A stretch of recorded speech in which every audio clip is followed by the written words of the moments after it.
Testing volume, audio. This is Terry Madsen from ClearSource. We can hear you. Thank you.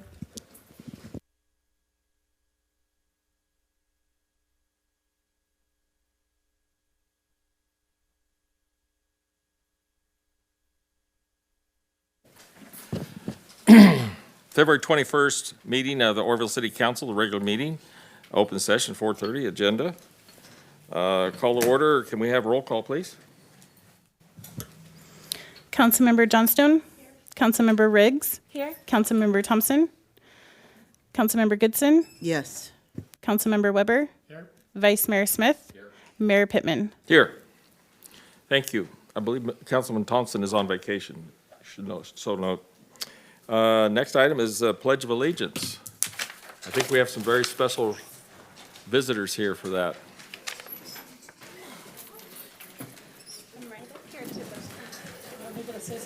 I don't know.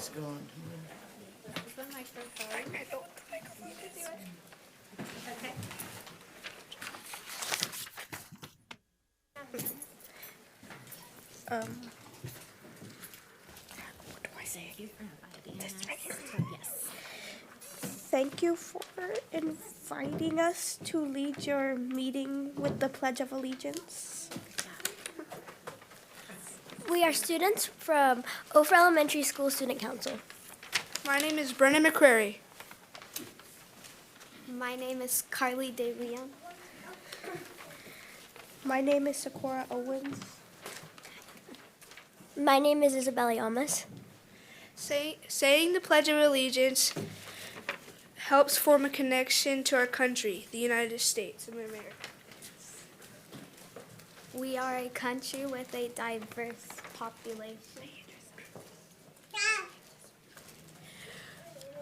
Saying the Pledge of Allegiance instills a sense of patriotism for all people. When we say the Pledge of Allegiance, we honor the flag and everything it represents. We say the Pledge of Allegiance at school to start our day, or to to begin official meetings or ceremonies like a ball game. We would like to lead you in the Pledge of Allegiance. Please stand. Salute. Pledge.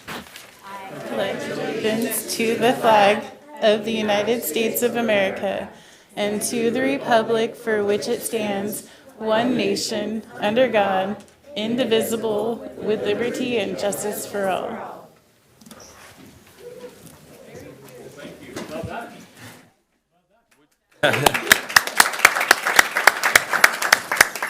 Would the teacher come up and tell us about your kids today? Thank you for having us again. These are some of my student council students from Ophir Elementary School. They're 4th and 5th graders, and we're happy to join you today. Well, thank you very much, and we appreciate your time and effort to come here tonight, and it's very special for you to start our meeting. I have some little plaques here for you to have. Thank you. Thank you again, kids. And what school are you from? Ophir Elementary School. Oh, Ophir, all right, thank Yeah. you. Thank you. Yes.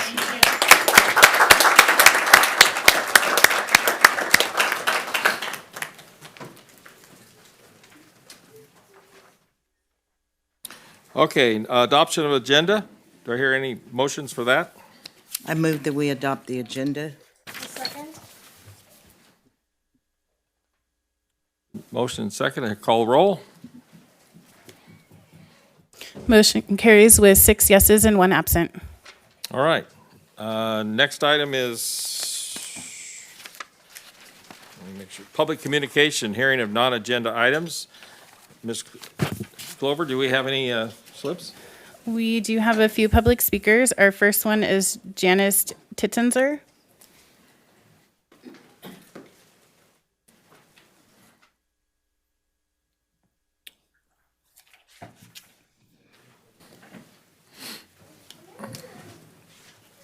Hi, Janice Titenser with Promotion of Animal Welfare Society. Thank you for allowing me to speak. At the last meeting, I gave a message of probably shock and awe. Perhaps you thought it too negative and difficult to hear. I apologize to you for that. Since that time, I've had an extensive conversation with Mitch and Rainey from the SPCA. They gave me more than 3 minutes. We actually spent 2 hours together. The one vital thing that we all agreed upon was that positive change in the reduction of the overpopulation of dogs and cats is needed and would be welcomed. We came to the conclusion that the problem is created by irresponsible, negligent pet owners. Overpopulation causes the shelters to be at maximum or overflowing capacity, undue burden on shelter employees, suffering for animals both in and outside of the shelters, and what you may be most concerned about, a drain on taxpayers' money. I have written up a one-page proposal for at least a start at creating a solution to the problem. I left one at the SPCA, and I will submit one with your clerk for your review. I appreciate your time and consideration. Please care enough to implement change. We can all work together in getting it done. People are required to have permits and licenses to do most everything in life. Why not require a license to practice dog breeding or own unaltered pets? In short, for the SPCA solution I've written up, it talks about transparency, education, legislation, massive spay-neuter availability. Last meeting, I did have some pictures. You said to leave them with the clerk. Did you get to see those pictures? Thank you for doing that. Yes, we did. It was comparing the luckiest dogs at the SPCA and cats compared to some shelters that are no kill and a little nicer. So I appreciate that very much. Thank you very much for your time. And I'll leave the solution I wrote up with the clerk. Thank you. Thank you.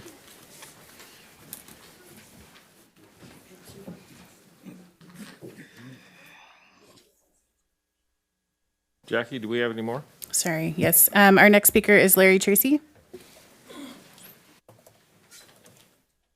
Good afternoon, ladies and gentlemen of the council. My name is Larry Tracy. I own Daxit Recovery Services, I think you all know. I'm here today to speak to you about the actions of Mr. Pittman, which I believe violates state, federal, and the American Disabilities Act.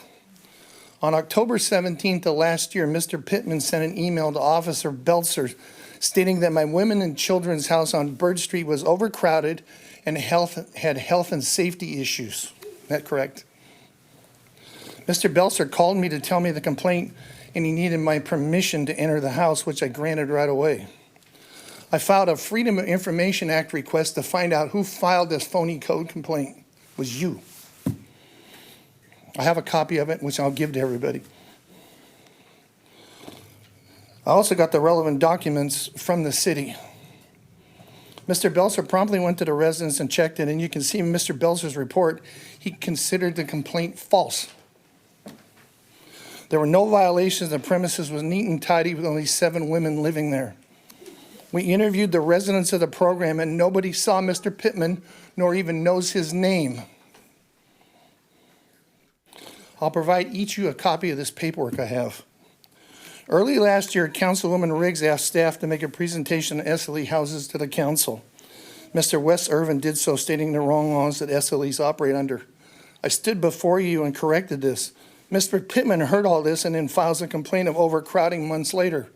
Furthermore, Mr. Pittman at the candidate forum on September 22nd, 2022, responded to the question asked to the candidates for councils about SLEs. I quote him, "There's nothing you can do. They are regulated by state laws." So what kind of due diligence did Mr. Pittman do before filing this complaint? My opinion is none. This was just part of pattern of weaponizing the complaint process against people who did not support him for election for mayor. Right after the election, Mr. Pittman and Janet Goodson went to Candace Grubb's office and tried to file a complaint. The SLE clans voted illegally in the election. They were sent out of the election office by the staff refusing to take the complaint, so they go to the district attorney's office. And they said that the SLEs got together as a voting bloc. You know, managers of SLEs don't like each other. We don't even talk to each other. How can we be a voting bloc? They also said we were forcing our clients to vote for the people we wanted them to vote for, or they would be discharged from our program. Not true. Nothing can be further to the truth, as Escalinos don't like each other. Now, further provide you more evidence of an attempt to weaponize the complaint process, Mr. Pittman recently filed a contractor's license violation complaint against Chuck Reynolds' contractor's license. That's 3 that I know of. How many more are there? Daniel Moore, Your listen, time is listen to up. this carefully. Time. No, your time's up, sir. I'm sorry. No, I'm interested in here. Butte County Behavioral Health told us he was aghast at the tax on the clients and sober living houses by certain people during the run-up to the election, stating illegal operations when they weren't. Furthermore, he stated all this was interfering with the client's recovery. That's an ADA violation. Remember, the people in recovery considered disabled under state and federal laws. I believe Mr. Pittman's actions has put himself in legal jeopardy along with the city. This is by far not the end of this. I believe Mr. Pittman has violated his oath of office and therefore either resigns or faces a recall. We pulled the paperwork to file a federal civil rights action and an ADA complaint against Mr. Pittman and others who willfully quoted the wrong laws, despite being told in advance what they are. And we're going to proceed tomorrow with the filing of these complaints. And justice will run its course. Thank you.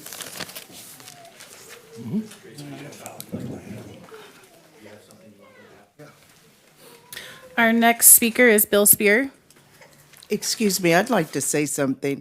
I'm not sure how my name got in there in regards to a conversation with Candace Grubbs in the county building.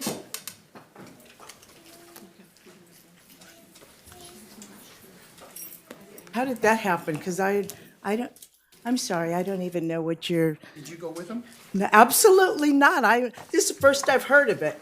But you said Janet Goodson, so I just wanted to speak out and say this is the first time I'm hearing this, and I was nowhere in the area.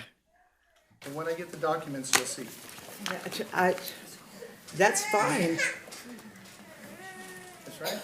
Well, I don't know if you want a response, but I simply got a complaint about a house. I had no idea whose it was.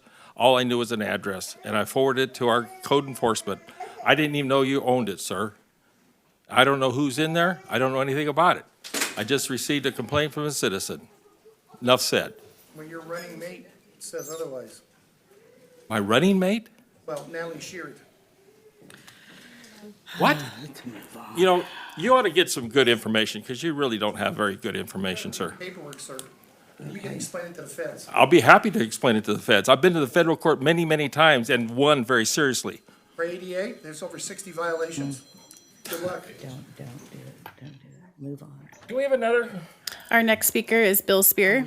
Oh, Bill Spear. okay. Yeah, thank you for sharing that. That's fascinating information. I would love to see more about that. And then also, if you did go to Candace Grubbs' office, did you go to Candace Grubbs' office? I went to Candace Grubbs' office for issues about an election, but I had nothing to talk about that, gentleman. Okay. And so I happen to live right across the street from that house, Okay? okay? And I don't even know that, sir, to tell you the truth. Then that's fine. I'm just telling you, I'm informing you. Okay. So who told you? Who called in the complaint then? You know, I've said this from day one, that when a citizen constituent makes a comment to me, I forward it. I don't identify constituents. Otherwise, I have no reputation whatsoever. And I simply made the complaint to the code enforcement where it should properly be done. Apparently, they went through, they looked at it, they found nothing, no problem at all. Great. We're good. I don't know why you continue to think I had some ulterior motive. I had no ulterior motive, sir. If I get a constituent complaint, I forward it to the proper channels to handle, the city handle it. I don't even know where your house is. I only got an address. I didn't even know it was yours, sir. Had no idea. And I don't even know that I got a follow-up from Mr. Code Enforcement. I don't even remember that. I just simply said, there is a problem, and if there's no problem, it looks great. What? His response is in the package I just gave you. Well, then if he did, I don't remember it. It wasn't that big of a concern to me, especially when he found nothing wrong. That's even better. You know, kudos to you. If you own it and there's nothing wrong, then that's great. Connect who you talked to supposedly to make the complaint. Mr. Mayor, if I could jump Yeah. in, as a parliamentarian, we're getting Way too far. we're getting far off. What I will suggest is, I know we've got another speaker. I'd be more than happy to chat with Mr. Tracy afterwards to answer his most recent question that he just asked a moment ago. Right. I'd be happy to talk with him at a break or at some point. But I have one more comment, please. So just to clarify, you filed the complaint against a house that you never seen or knew what was happening at it based upon somebody else's information? Yeah. that's Okay. let me back up. That's actually not what happened. I mean, I can read the email. But he just said he didn't know where the house was or who lived there. He forwarded, Yeah. the email says he forwarded a comment. What I would suggest is that under the Public Records Act, the document speaks for themselves. Exactly. We're not going to answer questions about it in this forum because this really isn't the forum to do that. Again, we can have that discussion at another point in time. Right now, it's about comments that are just to receive comments that are not on the agenda and not to have a debate about something that isn't Thank on you, the sir. agenda. So, Do we have any other speakers? Our next speaker is Bill Spear. There he is.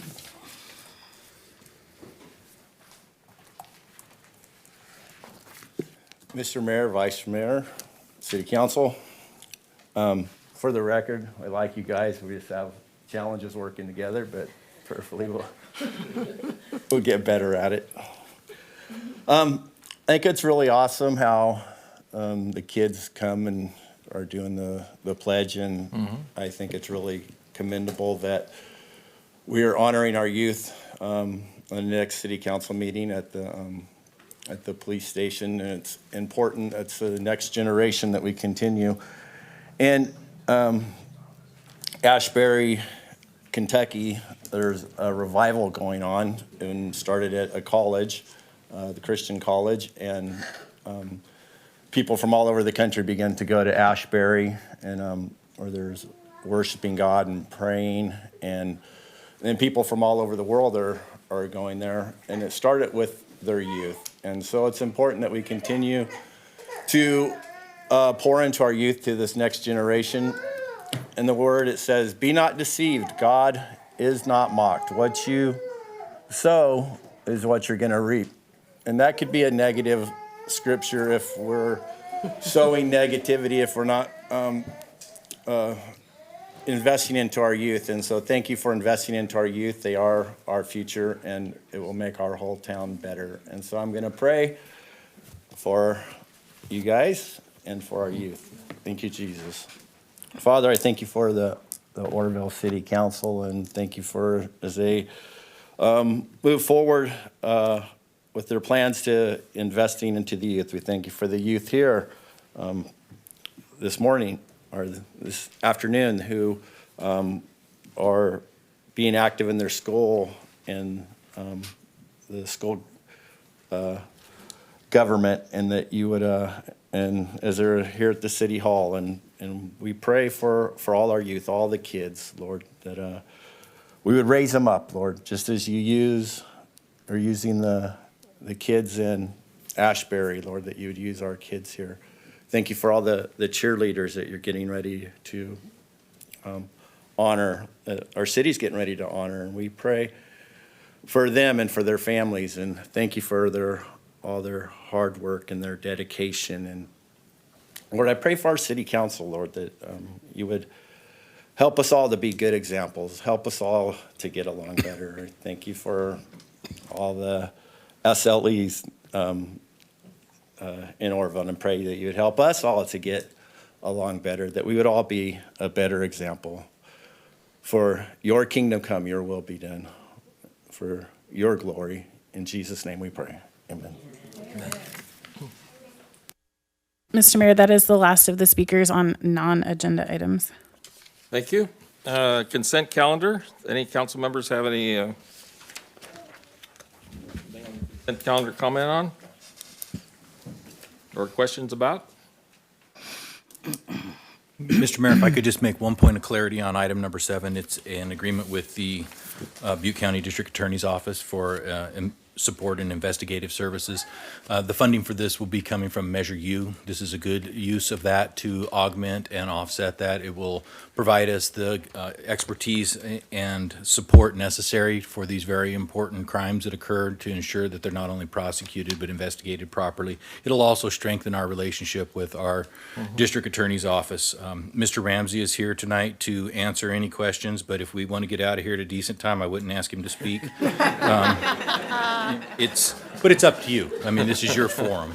But with that, I just wanted to make sure the council knows this is a Measure U expenditure that I believe is a good use of those dollars. And Mr. Mayor and council members, I'll also add to that, what you see is the scope of services. The cover for this would actually be our city's standard professional services agreement. This really is just what you see is what would be Exhibit A under that, which is the scope of services. Thank you. Any other comments or queries about it? We can if you'd like to.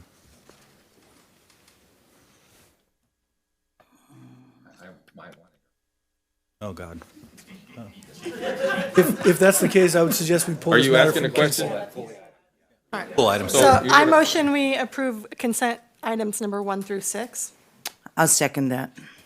Okay, call the roll.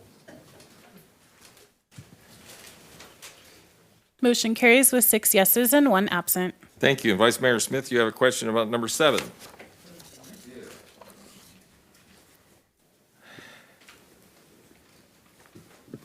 So I'm actually wondering why we don't have maybe a few other items in there. Because I know part of that staff report talks about this, as your poly department is dealing with staffing levels as well. And I know a lot of police time is consumed by writing reports or investigative elements. And not just child abuse, but also I think human trafficking. There's kind of a multiple of issues that from time to time come up into our purview. So I would be interested in, I know this is on the table, this agreement, but maybe even an expanded level, or maybe that's not appropriate, but just at least have that conversation to hear from you if we could even add additional services or other issues of concern like human trafficking, for an example, because right away when you see child abuse, I mean, that's in part and parcel, I think, goes with that. So maybe just from your perspective and or if there's additional services that the county could provide to help the city with some of those pertinent issues. Okay, Councilman, what the chief and I have been talking about is a very narrow scope at this point so that we don't take over the entire investigative division of the Oroville Police Department. One, it wouldn't be appropriate, and two, we don't have the bandwidth to do that at this time. So we had that very narrow focus of child abuse and making sure that we can take care of that particularly important area. Others, quite frankly, not a lot of human trafficking in Oroville. The concern would be if it is child human trafficking, which this would cover. Okay, thank you. Appreciate that. All right. Any other questions on item number 7? Come on, Entertain a motion to- I've got at least 15 more minutes. I move that we adopt Resolution 9125. The motion and second, can we call the roll? Motion carries with 6 yeses and 1 absent. All right. All right, thank you. Thank you. Thank you. Item number 8, under regular business, is a letter of support for the Federal Energy Regulatory Commission regarding the Oroville Dam relicensing. Mr. LeGrone, thank you.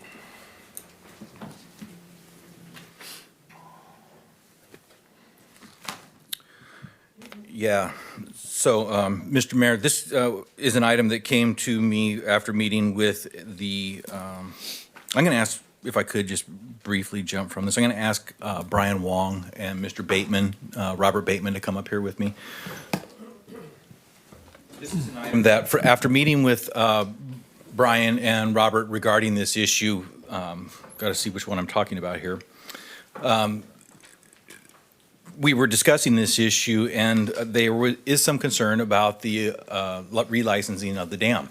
What that concern centers around is the fact that the settlement agreement that was given to this community was in 2006. It's now 2023, which pushes us 17 years down the road. So the question has to be, is this a relevant modern agreement, or has 17 years passed, 17 years of operating with a temporary permit and no license?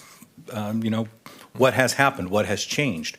Should this document be looked at for possible addendums or amendments to this document? We believe that, I think we all believe, the agreement is good. It's good to have an agreement, but we need to shape it so that it's a usable, functional agreement in a modern era with modern dollars that have modern escalators built into it. Because for each year this went on, we're talking about a settlement agreement of $50 million, maybe. You might get $1 million every year. I mean, so let's just hypothetically suppose what is $1 million worth in 2006 as opposed to what is $1 million worth in 2023. I mean, now if you buy eggs, you know that eggs in 2022 were $2.29. Now, I can't afford eggs and I make a very good living. So that is, there's $6 and some odd cents. I almost fell over in the store the other day. So, the modern dollar isn't worth as much, doesn't take you as far. I think probably in 2006, a dozen eggs probably cost 99 cents. And now we're, up to $6.59 or wherever it is we're at. I know there's other things that are affecting that, bird flu and such things, but, all of those things do affect these things. But the price of everything has escalated. So we also need to have escalators when we're selling something. I mean, and those escalators are not built into this agreement as I see it or as these gentlemen see it. We all agree that, we need to have another conversation with our partners. I believe our partners would be willing at DWR to have this conversation. Keep in mind, for the 17 years that have passed, they've sold water every year. They haven't missed a beat. I mean, and I think there's been approximately, $8 million that came into this community, which was designed to offset and mitigate the impacts of the state water project. The question would have to be, is that adequate? If we'd been working under a license and it was $1 million a year, there was $17 million on the table. Should the relicensing of the dam occur, and for a 50-year license, when they've already had 17 years? Or is it now more appropriate to have a 33-year license because you've already got 17 years and you owe us some back fees for what has occurred, for those impacts on our community? It goes even further than that. To be asked to do the things that are necessary that should have been done in the first 50 years and pay for it with the second 50 years is probably something that needs to be talked about and hashed out. I mean, to figure out where we at with this. We have a lot of impacts on our community. You see very little, quite honestly, coming into this community, things that are important to us, this community. I do appreciate the fact that they're putting in boat launches and things like that. But, members of my communities, that I know and that I am around don't own boats. So boat launches do us very little good here. And really when the lake is, or we should call it a reservoir, be honest with what it is, because nobody's going to go to this as a lake because the sides are so steep that, if you fall down it, you'll break your neck before you reach the water. I mean, so it is not, really a usable lake unless it's accessible by a boat. We need more rooftop camping stuff. We need more access to the forebay. We need things done to our low flow channel down here that would make sense to make this usable for our community. So what we're asking is that you look at all of those things, consider those facts, plus the ones that you know, because you probably know have many more things than just the ones that I've been able to spew out here as quickly as I have. I mean, what should we be asking them to do? The gentlemen here have formulated a letter. It's been to the Feather River Parks and Recreation District. They have approved this letter to be sent to FERC, asking them to delay the licensing until such time as we've had, an opportunity to review this and have those conversations. So with that, I'm going to turn it over to Mr. Wong and Mr. Bateman and let them make their comments. They're much more, I'm going to use the term learned in this area than I am. So I will gladly yield the floor. Well, so before I start, I just want to give thanks to Mayor Pittman because about a couple of years ago when I was very passionate about this issue, he was the person that gave me about 2 hours this time at Mugshots. We talk about why we can and cannot do certain things. I also want to thank Vice Mayor Smith. When I sat on the board of the chamber, he kind of like assigned me to the task of looking at, the relicensing of the dam with DWR, and especially because the chamber has like seats at the ORAC meeting, so we have like voting rights. But anyway, the reason why I'm in support of re-looking at our agreement with FERC and with DWR through FERC is because a lot of the issues, Bill already pointed out, is the time value of money. We made this agreement back in 2006. We agreed to a certain amount back in 2006. However, since 2006, the plan and the agreement still hasn't been implemented. So for every year that goes by due to inflation, we're at a loss. So it's like, well, if it's like, we agreed to something in 2006, what is that agreement actually today? So that if we have certain projects, even for operations and management, that state parks or Fish and Wildlife has to use funds to execute those, functions, they have adequate funds to do it. So we're not setting up a program to fail. We're setting up a program to succeed. The other point that I want to point out also is, whether we, agree with climate change or not is not the matter. The state knows that climate change, they recognizes climate change as something that's real. So when you look at all the weather patterns that we've had, we cannot keep our lake full. It's always very full or very empty. We're always having issues. So if we're going to set up all these recreational facilities at the lake, how are we going to set it up for success? So the state has a climate action plan that they've implemented to assess their projects. Because this agreement was signed in 2006, we haven't had a chance to use that action plan to look at, to measure this agreement here. So what I suggest is go to DWR and say, hey, you have a climate action plan. Let's use that to evaluate this project also because, it's not implemented yet. And then the third point that I want to make also is a lot of the recreational activities, through the years, and people's preferences, it's changed. So we got to really look at okay, whatever is agreed back in 2006, is it still valid today? Because back in 2006, people had certain lifestyles, but since then, there's paddle boarding and many other things that people didn't do back then that are very popular today. And me, myself, I don't own a boat also. So for me, it's well, I like to recreate. So what can I do? If it's not up in the lake, maybe along the river, that would be beneficial for myself and also the Oroville community. So those are the points that I want to make. And with that, thank you. And I'll have Robert say a few things. Thank you, sir. Thank you for seeing us and entertaining our proposition. I'd like to thank Janet as well for the help she'd been years ago. Because when we got involved with this, we knew it would be a multi-year project, and all we can do is edge things forward.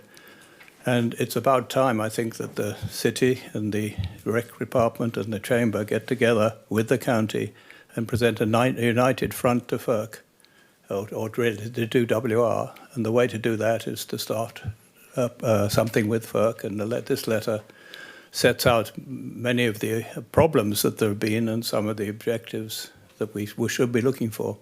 But unless the chamber, the city, the county, and the Parks and Rec get together and agree some sort of united front to present to the DWR, you won't get anywhere.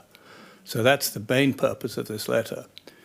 Secondly, one of the things that hasn't been mentioned is the fact that we are faced now. We used to get flooded occasionally, but that was under control. Now we get inundations. And those one in 98 and one in 2017. And all of us, or many of us, got evacuated, and it costs a lot of money. And I noticed that in Palestine, where that train has exploded, each family is being provided with $1,000. And I'm not saying that's reasonable, but that in this case, it would amount to something like $18 million. Because the 2017 incident wasn't an act of nature. It was an act of man, and a man not handling responsibilities adequately. And so we don't get anything, and that's not right. and it's something that should be negotiated. That's really the two most important points. But there's nothing perfect about the letter, but we need to send something as a community to FERC. So when the DWR comes around to talking about it, we know what to talk. And I'm hopeful that they won't issue a license before several things have happened. And so one of the things is they've got to bring the community on board. Otherwise, they're unlikely to get a license. And this shows that we're going to stand up for what we should, our entitlements and a fair treatment. That's what I've got to say. Thank you, sir. Thank you. Thank you, Mr. Bateman, Mr. Wong. So, Mr. Mayor, what we're looking for this evening is some direction on what to do with this. We do have the letter that was provided as an attachment, as a proposed letter that has this letter that is in here has been agreed to already by the Feather River Recreation and Parks District Board.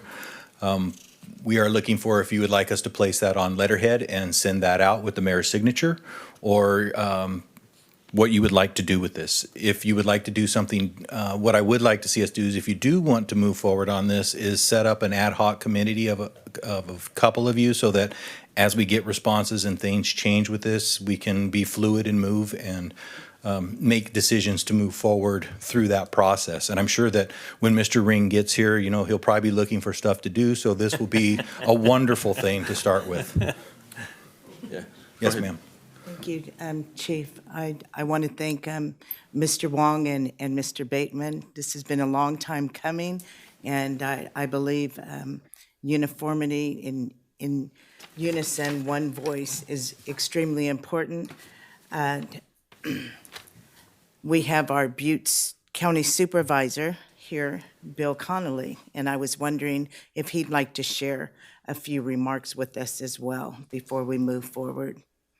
Mr. Mayor, I do also have a public speaker. I see. Okay. Well, thank you.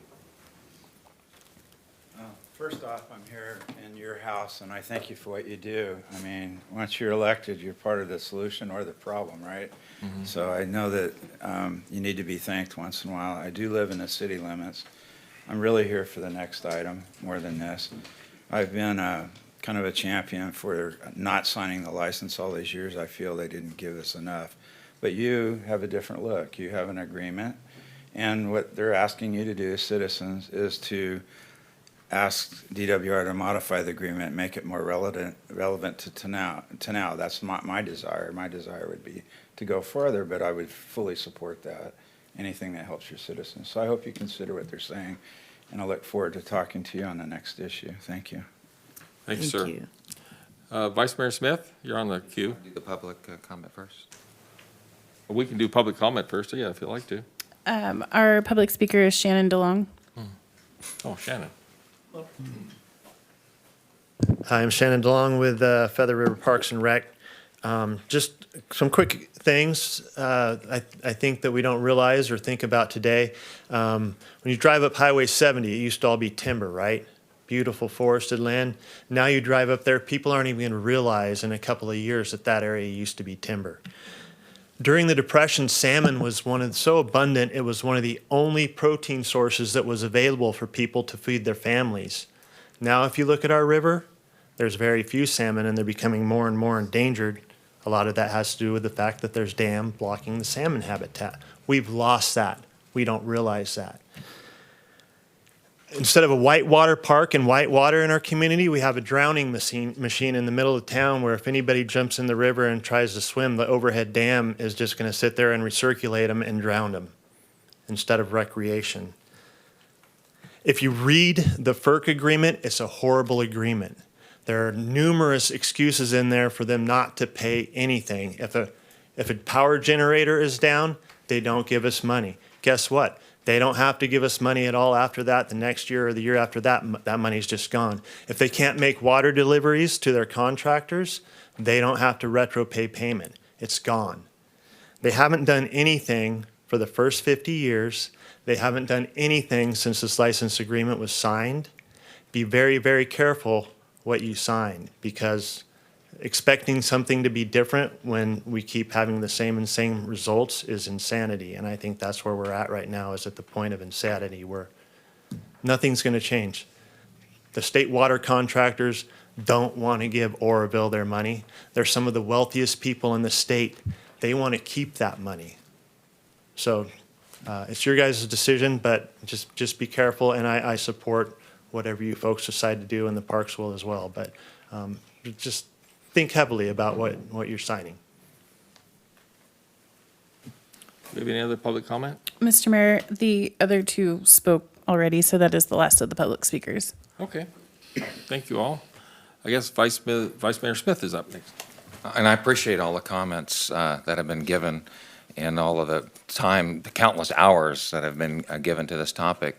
And I think Shannon expressed it beautifully when he said, be careful what you sign. Including this document, I think it would be appropriate for an ad hoc committee and for us to pin something from our perspective. With all due respect, there's even a few inaccuracies, or at least one anyway, that I noticed in here. Because I too have given countless hours to this issue. And I think that everyone agrees that there have been things that haven't happened that needed to happen, whether it's safety, whether it's recreation. And I think so fundamentally we're all on the same page that more needs to be done to deliver the services that we believe we deserve as a community. And then I also noticed just some competing dynamics, even the comments about the lake being a reservoir. If you talk to the county, and even with all due respect, Supervisor Connolly, he feels that it's a lake, not a reservoir, and it should be respected as such with higher water levels. Okay, well, that's what I understood. Anyway, I just feel that there's a lot of moving pieces here, and I think it's important that, from our perspective, that we get this issue spot on and what the end goal is and what we want to accomplish here. Because we could wake up tomorrow, frankly, and FERC has signed it, because there's nothing left to be done. So whether it's talk to NOAA or other federal agencies, everyone has signed off on this. So that easily could happen. And then it's the old adage of if, for example, we were to pull out of the agreement, then you would end up with nothing. I think there's just a lot of pieces here. I think we need good advice from our city attorney, and if we're going to draft something to FERC. Again, just having a day or so to read this and then reflect with the letter with the city attorney. I just think that and again, going back to Shannon's comment, that I think we need to be very, very careful in drafting a letter or signing on to something. I think that it needs to come from the city versus just endorsing blankly a letter that someone else has drafted. And there are a lot of great points inside of this letter that, again, with recreation and our needs. And one thing that hasn't been pointed out that I think that's important to note, as you know, the river to our north, Klamath, they're tearing down dams. It's been in the paper, the news. I think we've all seen that because of the impacts that many believe that the environment has suffered. And part of the license will release millions of dollars for environmental repair. The andronymous fish that swim up annually that we all appreciate, the salmon and the steelhead, the spillway incident had tremendous impacts on that environment and on their habitat. That needs to be restored, and it's simply in disrepair, and that has a direct impact on the numbers of fish. Additionally, there are requirements for the water to be maintained a certain temperature, as we've pointed out with the reservoir, climate change. Again, regardless of what's caused that, we do know that there are some challenges with water temperature, and when the water temperature gets too high, the fish die. And that's a bad thing. And that's already happened in the upper Sacramento River, where they're already having challenges with maintaining the water temperature. All of that said, the dollars to ensure the sustainability of that fishery are directly tied to the settlement agreement. That those dollars, when that happens, then those environmental concerns can begin to be mitigated and the environmental repairs can be done.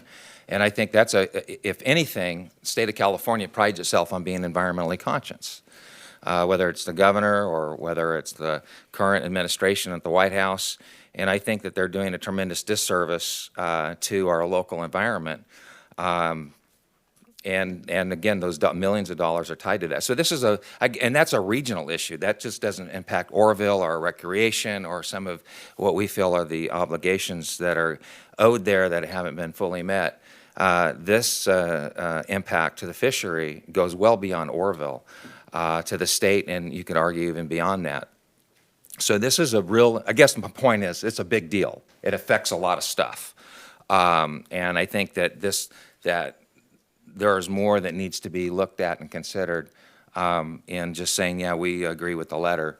I think that we need to have that task force. We need to have our attorney assist us in drafting something for that. And I do appreciate, for example, Mr. Bateman, who has been laser focused on dam safety.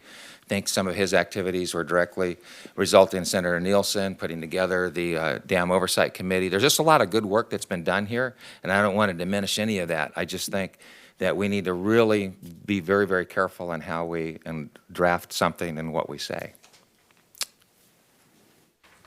I got Councilman Riggs real quick. Thank you. I just want to share, I too, part of my desire to join council was because of my passion for our recreational opportunities and for our community and the opportunities afforded to it. And so for me, this is a top of the line issue that I think that we absolutely have to address. I would support drafting our own letter for different reasons than Mr. Vice Mayor Smith expressed. I believe that drafting our own letter states it in our voice and shows like we care about this so much that we'll write our own instead of just add on to another letter. So we could share, we support the letter that's been submitted. And in addition, here's our letter outlining our specific priorities. And then the last thing I wanted to share is that I am more than happy to spend any of my time supporting this cause in any subcommittee or further action. Sounds like a volunteer for the ad hoc committee to me. Mr. Mayor, Yeah. Mr. Bateman has one final comment he'd like to make. Come forward, please. Actually, I'll add a couple of comments too, if you don't mind, because we have a couple of new city council members, and I just want to bring them up to speed a little bit too. So actually, the money that goes for the recreational project, it comes from the state's general fund. It doesn't come from DWR, the water contractors. And then also, the reason why we have a recreational agreement was back when they were building the dam, they knew that when they get done with the dam, that it was going to cause economic hardship in our area. So the intention of the recreational plan was to create recreation and kind of like keep Oroville going and having like financial stability. So if you look at all the hardships that we've dealt with over the past many decades, is an issue of poverty. So the recreational plan was never implemented. So this is something that's very important. We've lost like fish habitat, all these issues that Shannon, brought up. So, this is something that was agreed on for putting in the dam. So up to today, we still haven't enjoyed any of those benefits. So that's kind of like, what's going on and why we have the recreational agreement, back then. So, Robert. Okay, I'd like to cap up a couple of points. First, we're not trying to get to the end. We're going to start. All we need to do is to file with FERC some combined letter or protest to FERC, not try and take it too far. And we certainly don't want to get too far involved with the fish, and there's no need to. All we need is to get this on the table. We've been writing to FERC regularly, and it's time for this to be taken. Otherwise, I don't believe that they're close to relicensing for lots of reasons. They change their minds. I'm not even sure the state water contractors want a relicense. They're better off without one. And we've got to raise this at the right time, and I think now is the right time. They've got other issues with safety, and FERC have now taken a much more aggressive view in relation to the DWR. They're not believing what they're told as they believed in when there was they were told by the DWR that the emergency spillway was fit for purpose, and they just bought that and didn't really look into it. Now they're not doing that. There are a lot of issues that they've with the gates and other things that they're still arguing the DWR, and the DWR is trying to reduce everything to the minimum that they can get FERC to accept. And in this case, unless you raise the environmental and cost aspects from the community's point of view, pretty soon they're going to get lost. And I think much more important to get something simpler than this, perhaps just putting a joint protest of some sort, so at least they realize that the agencies in Oroville are tied together. If they don't realize that, they'll go like they did before, and Bill Connolly is the best one to explain, they'll divide and conquer, and that will happen. And so I'm all for someone in a group of the city councillors getting to looking at this, but look at it to make it as simple as possible. And so you just get your protest on record, and once they start negotiating or show any indication that they will, that's the time to try and get things sorted out in detail. And I think that's very important. Thank you, sir. I don't see any other councilman on the queue. Oh, Councilman Goodson. We're giving so many accolades, but I don't want to forget about Assemblyman Gallagher, who's had boots on the ground from the very beginning. I've worked on several committees with him, and I just appreciate all of you have stick-to-itiveness for doing the right thing. So thank you. Okay. What's the council's pleasure? Okay. Well, it sounds like we have two issues. One would be an issue of supporting the letter as presented. And the second issue would be, so we support the letter and then develop our own ad hoc committee to either send an additional letter or a letter as an addition to the letter. Which way do we go?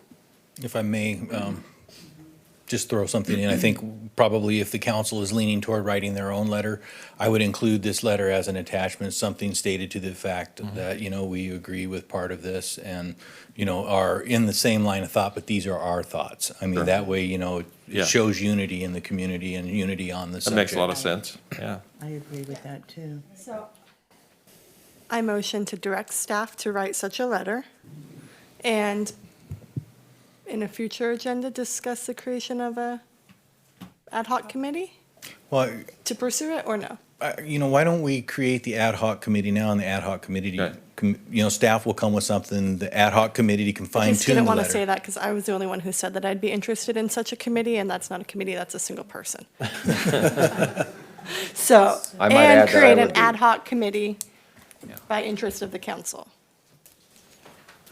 I'm sorry, could you please clarify? I know that you had mentioned the city initiating their own letter, but are you in agreement with the attachment?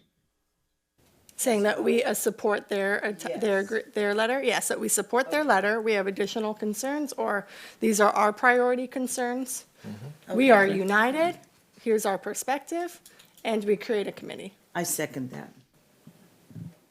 Do you need that more cleanly stated? No, I think No, I think that's good, actually. I think that's I really have, basically the motion is that you will create a letter, support FRPD's letter, and create an ad hoc committee. Yeah, that's right. 1, 2, 3. Do we need a roll call, or we just do it by consensus? Okay, I need to hear that again. This was. Okay, that we create a letter requesting that FERC not sign the agreement and that we revisit the terms of the agreement. That in that letter, we attribute that we agree with the concepts presented in FERC's, in the other letter by Wong and Bateman, and then that we also create an ad hoc committee to discuss this further or move about the process as it progresses. And again, just let me, if I can, some of that will need to be nuanced a little bit. Of course. And the reason why I say that is you cannot come out and say, we oppose relicensing, because you have already signed. Right. Or I'm sorry, not you personally, but this council has signed a settlement agreement agreeing that licensing should go forward. What you were saying is, we think that should be held until these other things happen. We're in agreement with relicensing in concept, but you want some other things added in. Yeah, I think those added in things should have a So date. that's why I say it'll need to be nuanced a little bit, but there are many pieces of this letter that are really good, and I would like to support and add and include. Some of them we'll have to, tread lightly on, because while I don't want to necessarily violate the settlement agreement, you do want to make the point. Sure. It's 17 years old. It does need to be renegotiated. And while we support the concept still, we're not backing away from the concept. We've got a host of issues to deal with Yeah. that have naturally come up in the course of 17 years. Exactly. I'd like to make an alternate motion. Okay. That, Second motion? Do we have a second motion? Do you want to, on top of the second? Or do you want to let it? I want to make an alternate. Okay. And then that we formulate an ad hoc committee, that the ad hoc committee reviews the letter that's been submitted, and to the points that we clearly agree with, we will line item those particular points, and that we additionally have the city attorney draft our own letter as well, and move forward in that fashion. I think So that's not, it's different, because the other motion is that we state that we agree that we're endorsing this letter. And We agree with the sentiments shared within that letter. Yeah. I think that we need to, I think what we need to do, let's make it cleaner. Her motion was pretty simple. The ad hoc committee needs to work out the details with the city attorney, and I think that's where your thoughts are in terms of that, is what we should and shouldn't do as far as being a prior signer to the agreement, but not violating that signature that we signed to. So that needs to be work in the ad hoc committee. I don't think we could need a motion. because what my concern is, if we just say we carte blanche endorse this letter, there may be elements that might be problematic for the city, and so that's why I'm saying the second motion would then not necessarily put us in that position. I felt like that's what we're saying with the first motion. Here's where, let me maybe resolve that, or maybe bring these two motions together as one here in just a moment. Any letter that is drafted would need to come back to the council for approval anyway.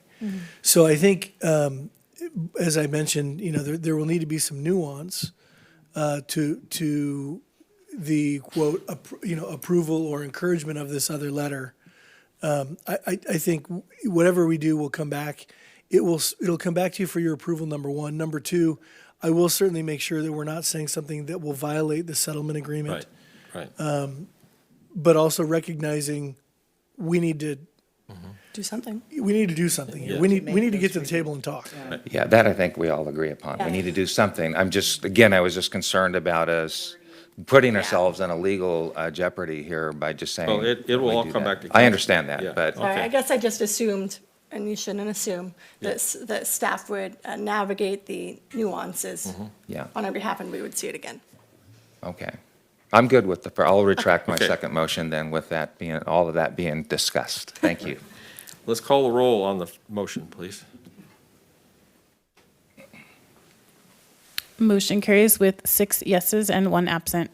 Thank you. I guess the next order of business would be the ad hoc committee. Yes, sir. I've heard Councilman Riggs volunteer. You're volunteering? Okay. Councilman Goodson.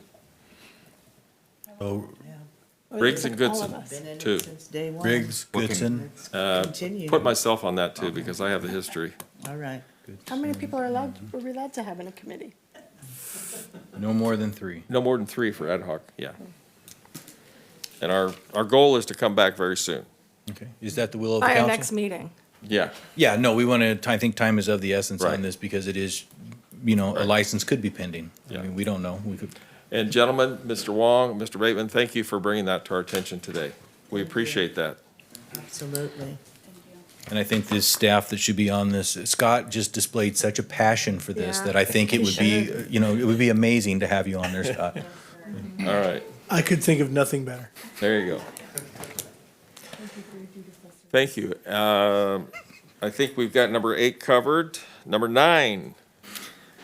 Yeah, so, Presentation- Go ahead. Mr. Mayor, this is a presentation, several months ago, maybe even a year ago, you know, I had a conversation with Supervisor Conley regarding our levies, and he has been, you know, providing me information about those levies and attempting to connect us with the Sutter Butte Flood Control Agency regarding our levies. Our levies that we're specifically talking about are the levies that are right behind us between the low flow channel and where we're at, little hill of dirt there.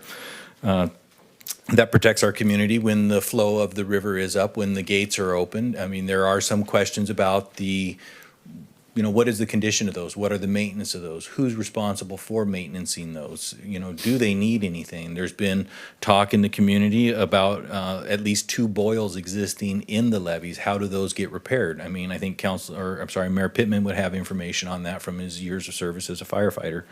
You know, there's many issues with that. I mean, I think it's a very important issue, a very critical safety issue that, you know, we have to have this discussion with our council. We have to be aware of what the capabilities of these levees are and what maintenance may be necessary. I mean, this is literally a life and death situation. This was brought to my attention more recently by, again, Mr. Wong and Mr. Bateman. And Terry Tata, they came to my office to discuss these things, and this was one of the topics of our discussion. They're very passionate about it. They're very educated in this and have a lot of information in this. I feel that this is a very important issue. We listen or partner with our Sutter Butte Flood Control Agency partners and see how we can make sure and ensure that our levees are as safe as possible. I mean, nothing is 100%, but, you know, when we don't pay attention to it, you know, we're going to end up in a situation, if we have aging and failing infrastructure, we know what happens. We have an example up the hill from us. An entire community was lost because aging and failing infrastructure was not paid attention to. And that resulted in a disaster, and Paradise is now gone. They're rebuilding, you know, and lives were lost. We don't want to be in that same boat. We don't want to be PG&E. We need to do everything we can right now to ensure that we've done as much as possible to ensure that our levees are maintenanced and safe. And if we are responsible for maintaining these levees, then we're going to have to figure out how we're going to pay for that. It's very expensive. There's millions and millions of dollars, I'm sure, that it costs to do these things. I'm not an expert in this.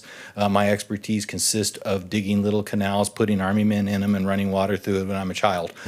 That is not a levee expert, but that's my level of experience. So I think we should yield to those that are experts to help us with that, to ensure that my friends, my family, my council, my community is safe.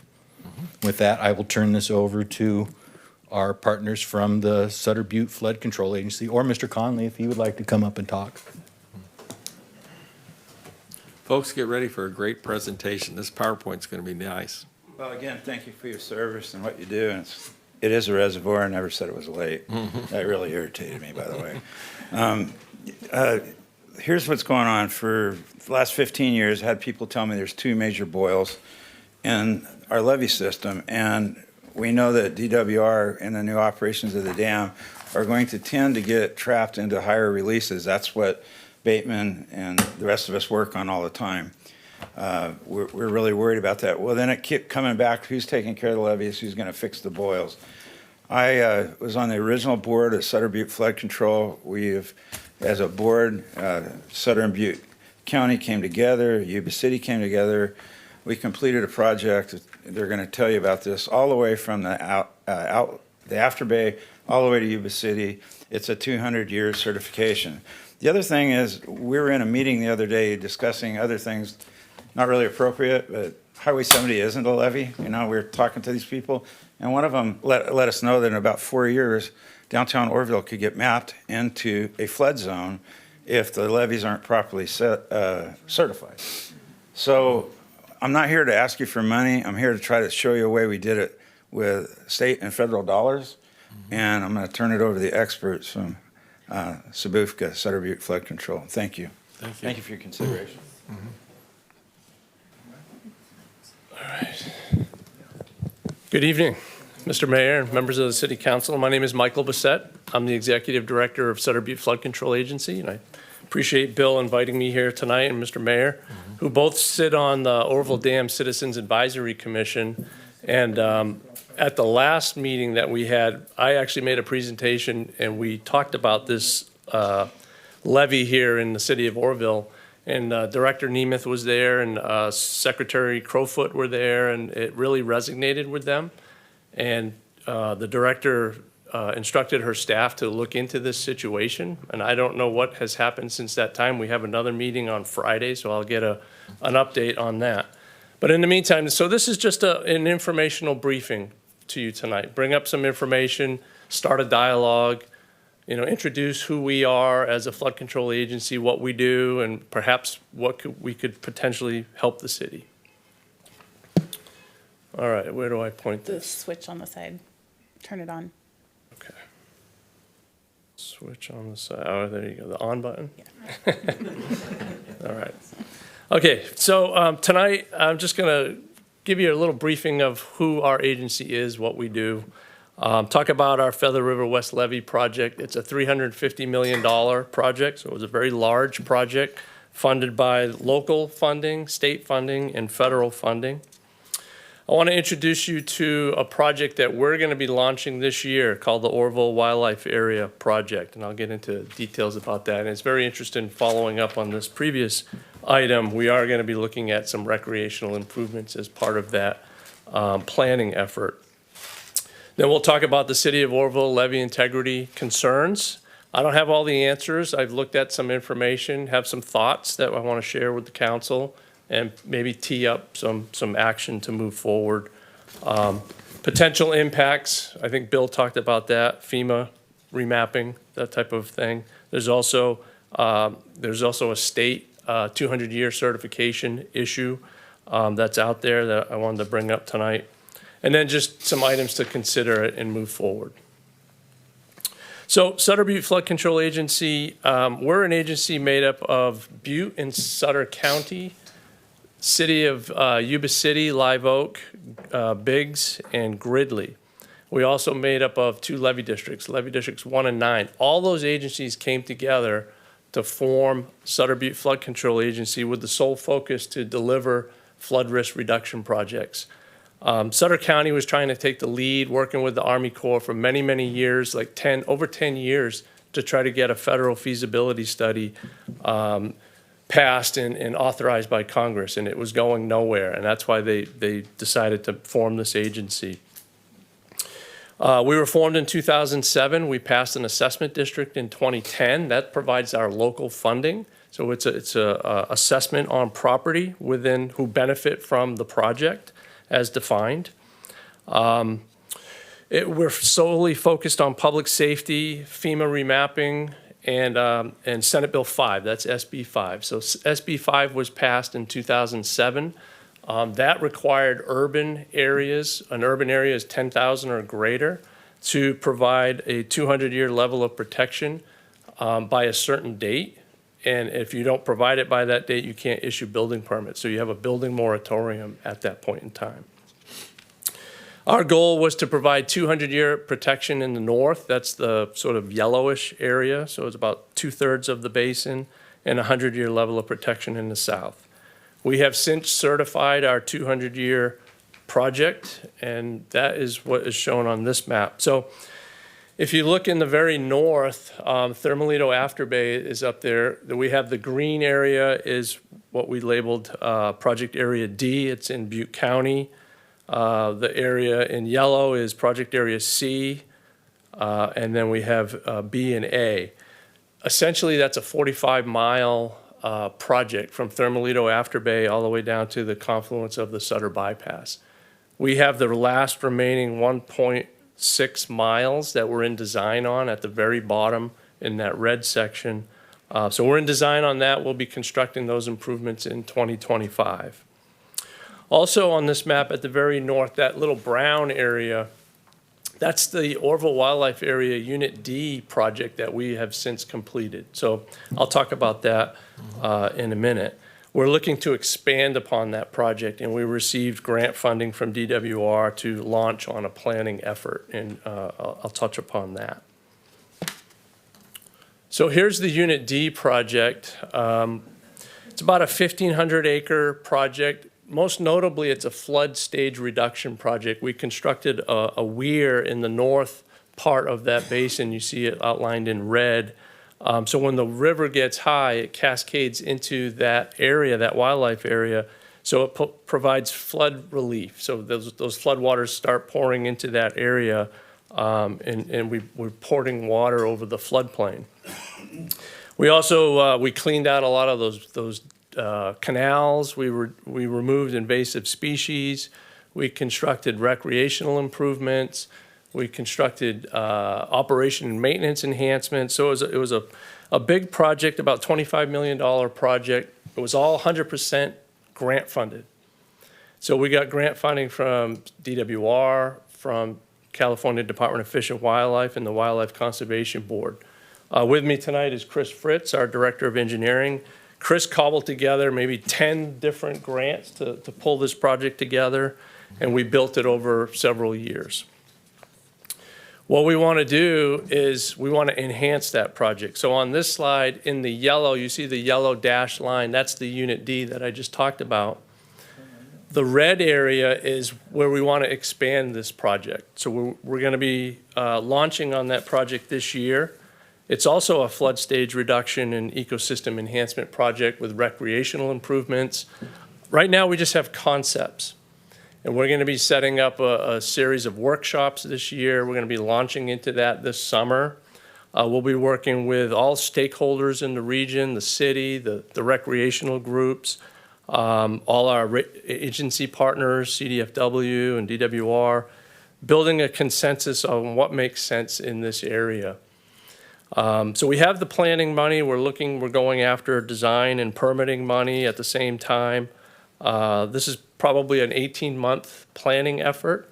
We're hoping to end up with a defined preferred alternative at the end of this process that we have public support on, so we can move that project forward. So that's something interesting that's right here in your backyard. We're going to be doing hydraulic modeling to see how, during flood events, if we can open up that floodplain, how it will reduce the stage in the river and benefit both this side of the river and on the west side, the improvements that we've made and certified to 200 year. Perhaps we can get a higher certification out of that by doing projects like this. Michael, Yes, sir. Can I ask a real quick comment, just so that the entire public understands? From basically upstream from the Afterbay outlet, the levee, the river is all natural. It's never been really altered by anybody. So we're just stuck with it up to Highway 70, basically, and where it makes the bend and into Bedrock. It has never been really a proper levee. Right, and it's a lot of hydraulic tail minings. You know, it's just it's like a moonscape out there. So we're looking to provide enhancements, allow the floodwaters to migrate over those areas, allow salmon to migrate over those areas, and feed and grow, and that'll help the population. So there's a lot of potential benefits of this project. There's already the Unit D project. We constructed a new connection to the Feather River at the lower end of that yellow dashed area. So when the water is up to a certain, like a 10-year event, water backfills into that area and allows migrating salmon to get into that floodplain and kind of get off the river and feed and then come back out. A lot of enhancements. Okay, so here we are. So this is the City of Oroville levee integrity and interior drainage concerns. So myself and Chris, and we found out that the city commissioned or received a grant from DWR back in, I believe, 2012, and hired an engineering firm to come in and analyze the condition of the levees and determine what the problems are, come up with an alternatives report to remediate those problems. That report was completed in 2015. by HDR Engineering. We have copies of that report. I don't know what has taken place since then, if anything, to advance that effort. But I think now is the time. You know, there's a lot of meetings going on with DWR, the Citizens Advisory Commission, this whole FERC relicensing. We've identified there's a problem here. I believe it's a really good time to go after state grant funding to make some repairs here, to further that analysis of the problem identifications and come up with a solutions and get into construction and fix it. It's only about a mile project. Like I said, we've completed over 40 miles on our side of the river. This is not that difficult of a project. It just needs funding. It needs traction. It needs somebody, a champion perhaps here at the city to get it going. And that's what we're here to talk about tonight. So this map right here is from a FEMA map. It shows the area in orange, I guess, is a zone X. Basically what that is saying, if the levee were to be certified, that's the area of protection. The area in blue is the 100-year. You can't do anything in there. It's mostly the river area. It's the zone, A zone from FEMA discussions. But we know that levee can't be certified. And if FEMA were to come tomorrow to say to the city, all right, prove that you can certify this levee, you couldn't do it, and they could remap it, and that whole area would be, you couldn't do any development in that area. And that's not, we don't know how accurate that mapping is. Somebody else would have to do some floodplain mapping to determine what the floodplain is in that area. And you're referring to the brown area? Correct. Yeah. Yes. So we wanted to highlight that. We also wanted to highlight, and I brought this to the DWR's attention, the director there, that it's not, this levee is not part of the state plan of flood control. So technically the state, it's not part of their plan. It's not easily to go after funding. And it's not part of the federal, it's not a federal project levy either. So the Army Corps has no jurisdiction over this levy. It's what we call an orphan levy. It's essentially, it's the city's levy. To maintain, to improve, to certify, to operate and maintain. So, and I understand from discussions with the mayor that there's not a lot going on right now. It just needs more attention, and that's why we're here tonight talking about this issue. So potential impacts of essentially doing nothing, obviously is public safety is the primary concern. It's a public safety issue. It has known seepage, boils. We were just talking about that earlier. There's problems with the levee. There's encroachments. I looked at the HDR report. They have a list of issues. They have a list of recommendations, near-term, long-term. Be happy to talk to anybody here from the staff to talk about those and kind of figure out a plan to move forward. There's a FEMA 100-year mapping issue that we just talked about. So that's a lingering issue. And then also Senate Bill 5, 200-year state urban level of protection. If you don't have that and you're an urban community, essentially you can't issue building permits moving forward. So a lot of concerns about that, public safety, number one, and then development, those type of items, number two. Also mandatory flood insurance. If FEMA were to come in and map that area into a floodplain, those areas within that mapping would have to pay mandatory flood insurance if you have a federally backed mortgage. So there's issues. Okay, so items to consider.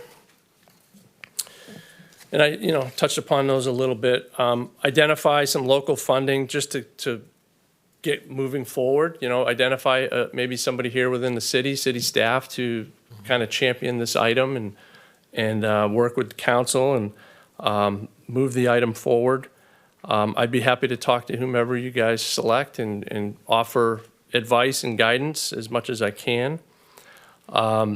The city could also partner with an agency such as ours or another levee improvement agency to come in and maybe organize some sort of like a professional agreement to move forward. There's always that opportunity.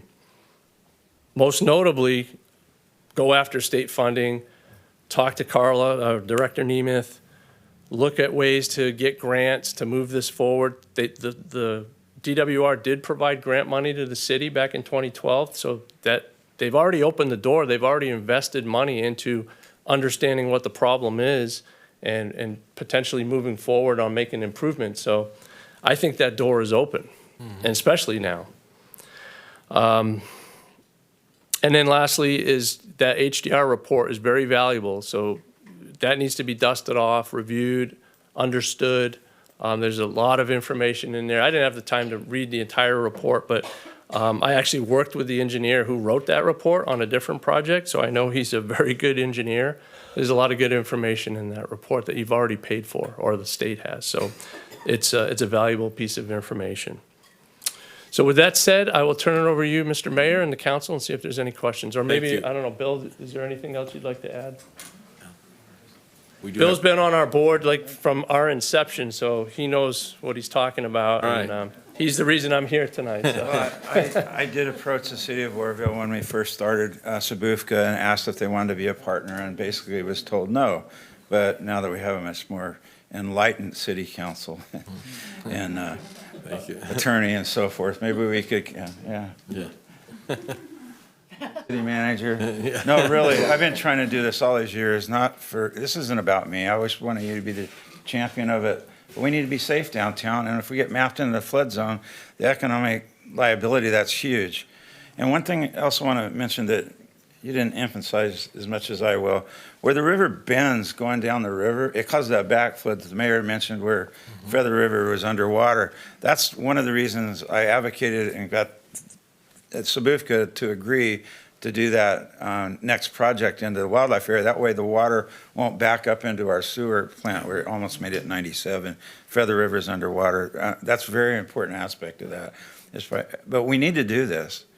I mean, 1915 or whenever they built the levee, they just did it with Fresno's mules.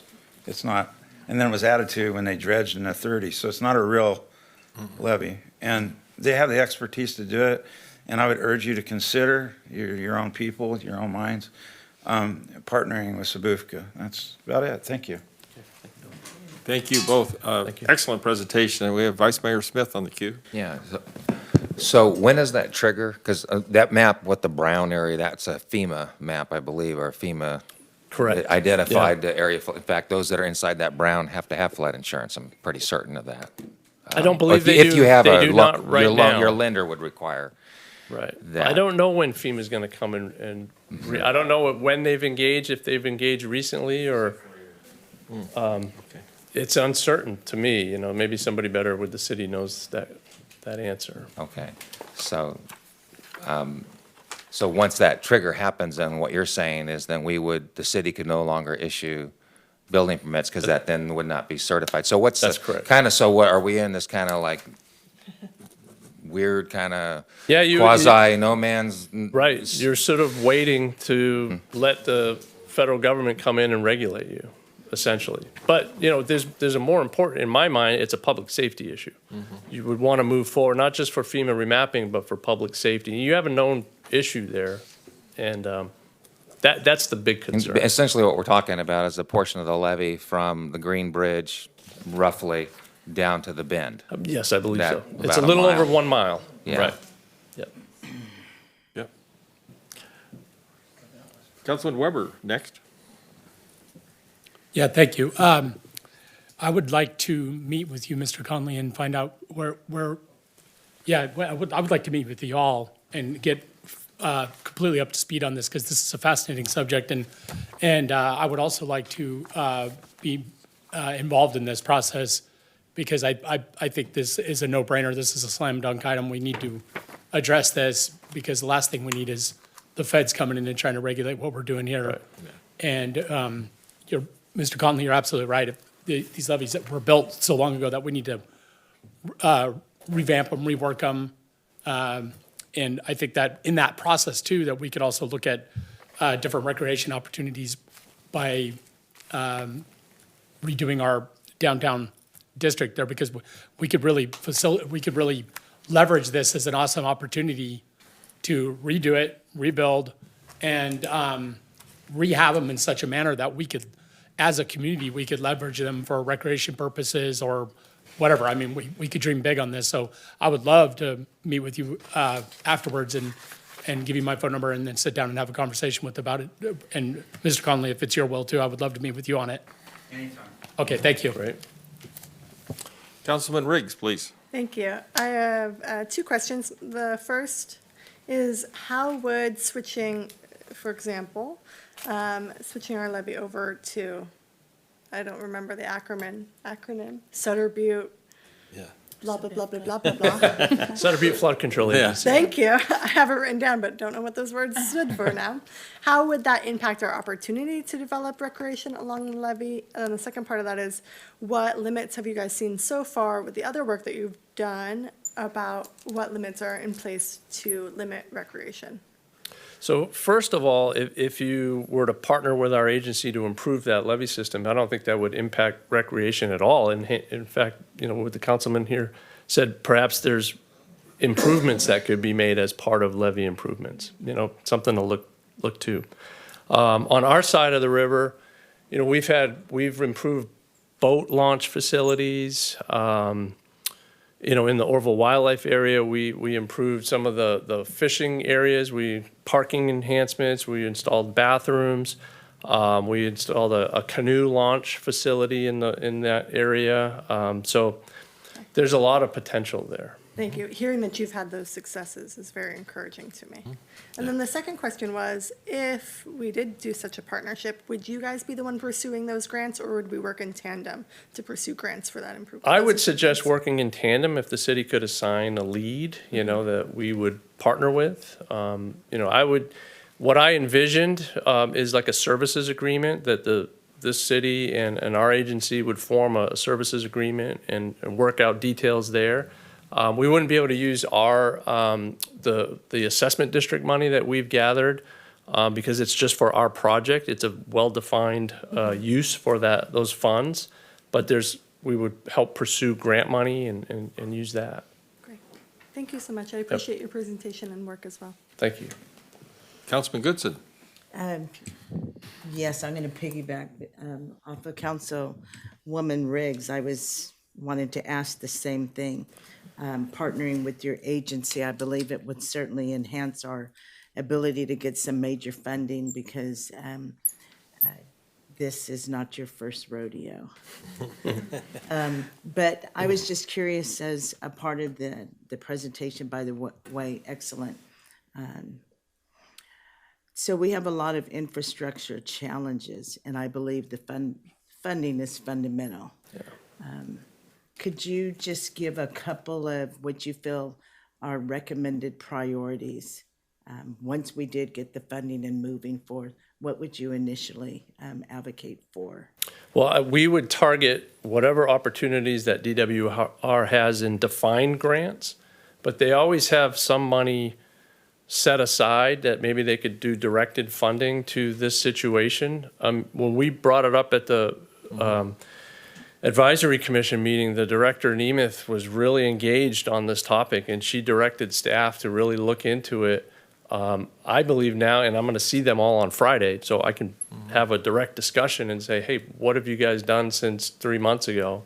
And see what opportunities there are just to get, it would be a couple of $1 million just to start moving forward on finishing up that HDR report and launching into a design and permitting effort to make the improvements.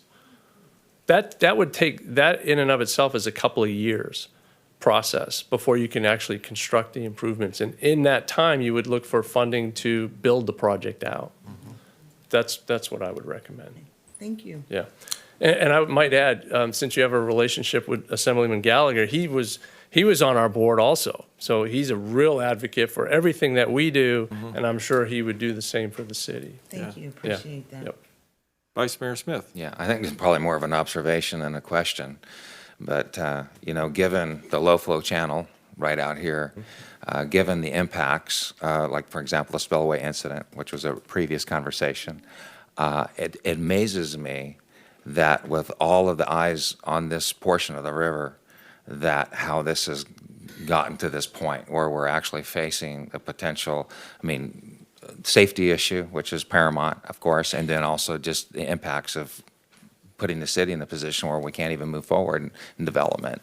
And how we've arrived here at this juncture is just, astounding. It's, I don't even, words can't even completely formulate how, with all of that attention, and we're right here at essentially ground zero. Right. And then the irony of, back to the FERC thing, this low flow channel is not included in the boundary. So FERC has no jurisdiction right out here, this couple of miles. And that goes back to the 06 and the agreement, which we were discussing earlier, how on earth that happened. It's not our problem, which is concerning, which goes back to Mr. Bateman and all of these other earlier conversations that we were having. But I don't know, maybe just a snippet of history of how we got here, because I would think and then all the history, you had some pictures, I think, from 06 maybe, the one with the flood and inundation, and part of your PowerPoint. And that's the 1955 flood. Or 55, okay. In Yuba City. Yuba City. In Yuba City, okay. Yeah, there was one on your PowerPoint. But anyway, so, I mean, flooding is like, something that we're familiar with here, obviously. So just maybe a snap, how on earth, ground zero, so close, all of this, how do we get here? I don't have that answer. I'm here tonight because of Supervisor Connolly, and he probably has the same question, and that's why he's like, we got to do this, Right. And I appreciate Supervisor Connolly. I mean, sometimes we bump heads once in a while, but It's not personal. No, In the end, absolutely it's not. But I do appreciate you. The history is that basically Oroville wanted a levee, so my great-grandfather is probably one that worked on it, and they literally poured a concrete core. It's about a foot wide, the picture I've seen, and you might know this. Yeah. And they used Fresnos and mules, and they built the levee, but the levee's not right where you think it is. The municipal auditorium was built right up on the edge of the river, actually vaulted out kind of over the river, and the levee was on this side of it. Everything after that, I think there was mining in the 30s. They dredged the river, so they just piled the tilings up against that. So what the repair is from us south is they dig down to bedrock, and then they pour a slurry wall all the way up to the top of the levee. They don't destroy the levee. They top it off. You put a slurry wall, so you know that it's stopping the water completely, so these boils and things would go away. And I'm not an engineer, but I hope that's what we could do here. And then the idea of enhancing the recreation, all of you have, I mean, that'd be a great time to look for those steps down there. I don't know if Brian's going to get his doors, through the levee, but some access to the river, better access than we have now. It's just steep and jumbled up mess. And if you look, there's old drop concrete and all that. But the history is it just was made on the fly, and it was pre Central Valley flood control. It was, we were ahead of the curve, and it wasn't, engineered to today's thing. And I really like the discussion. I really like that you're being open-minded, and I think that any one of you anytime can call me and talk to me, but I'm not here to run your train. I'm here to try to get you an engineer, okay? So you need to really talk to this gentleman and that group on how to get where you want to go, and I hope that helps you a little bit. Nobody else is going to take ownership. I will leave you that. Yeah. I know the county won't. I know the state won't. I know the feds won't. So, boom. There you go. Thank you, sir. Thank you. Yeah, and you guys also applied for that Prop 68 money for a campground out there at the outlet. So that was one, that's part of that Oroville Right. Wildlife Area. We're looking to launch on that project. CDFW and the Wildlife Conservation Board they want that project to happen. They reached out to us to make it happen, so they're going to fund it and we're going to build it for them. So we're Like looking to see it forward happen. to that. Yeah. Councilman Johnstone. Thank you for your presentation. That was really good. And this may have been answered already. Just a real quick question related somewhat to the recreation. I know families love to tube down the Feather River. Will there be any dredging of any of the aftermath from the dam? I know that it's just unsafe, to even go out in some portions of the river. in Yeah, any I capacity? unfortunately don't know. You don't know? I'd have to Okay. check with DWR on that. It's, that's outside of our jurisdiction, and I Okay. don't have a lot of information on Okay, that. thank you. Yeah. I think I might be able to answer that. There is going to be some regraveling going on and moving of materials. Bedrock Park, also, we're partnering with DWR to correct the flow through there so that the stagnated water or the stagnation of the water does not occur. So there is going to be some moving of gravels and things like that this summer for fish habitat. Perfect, thank This you. summer? This summer, yeah. It's Wonderful. hard to believe, huh? So quickly. Yeah. Thank you. All right.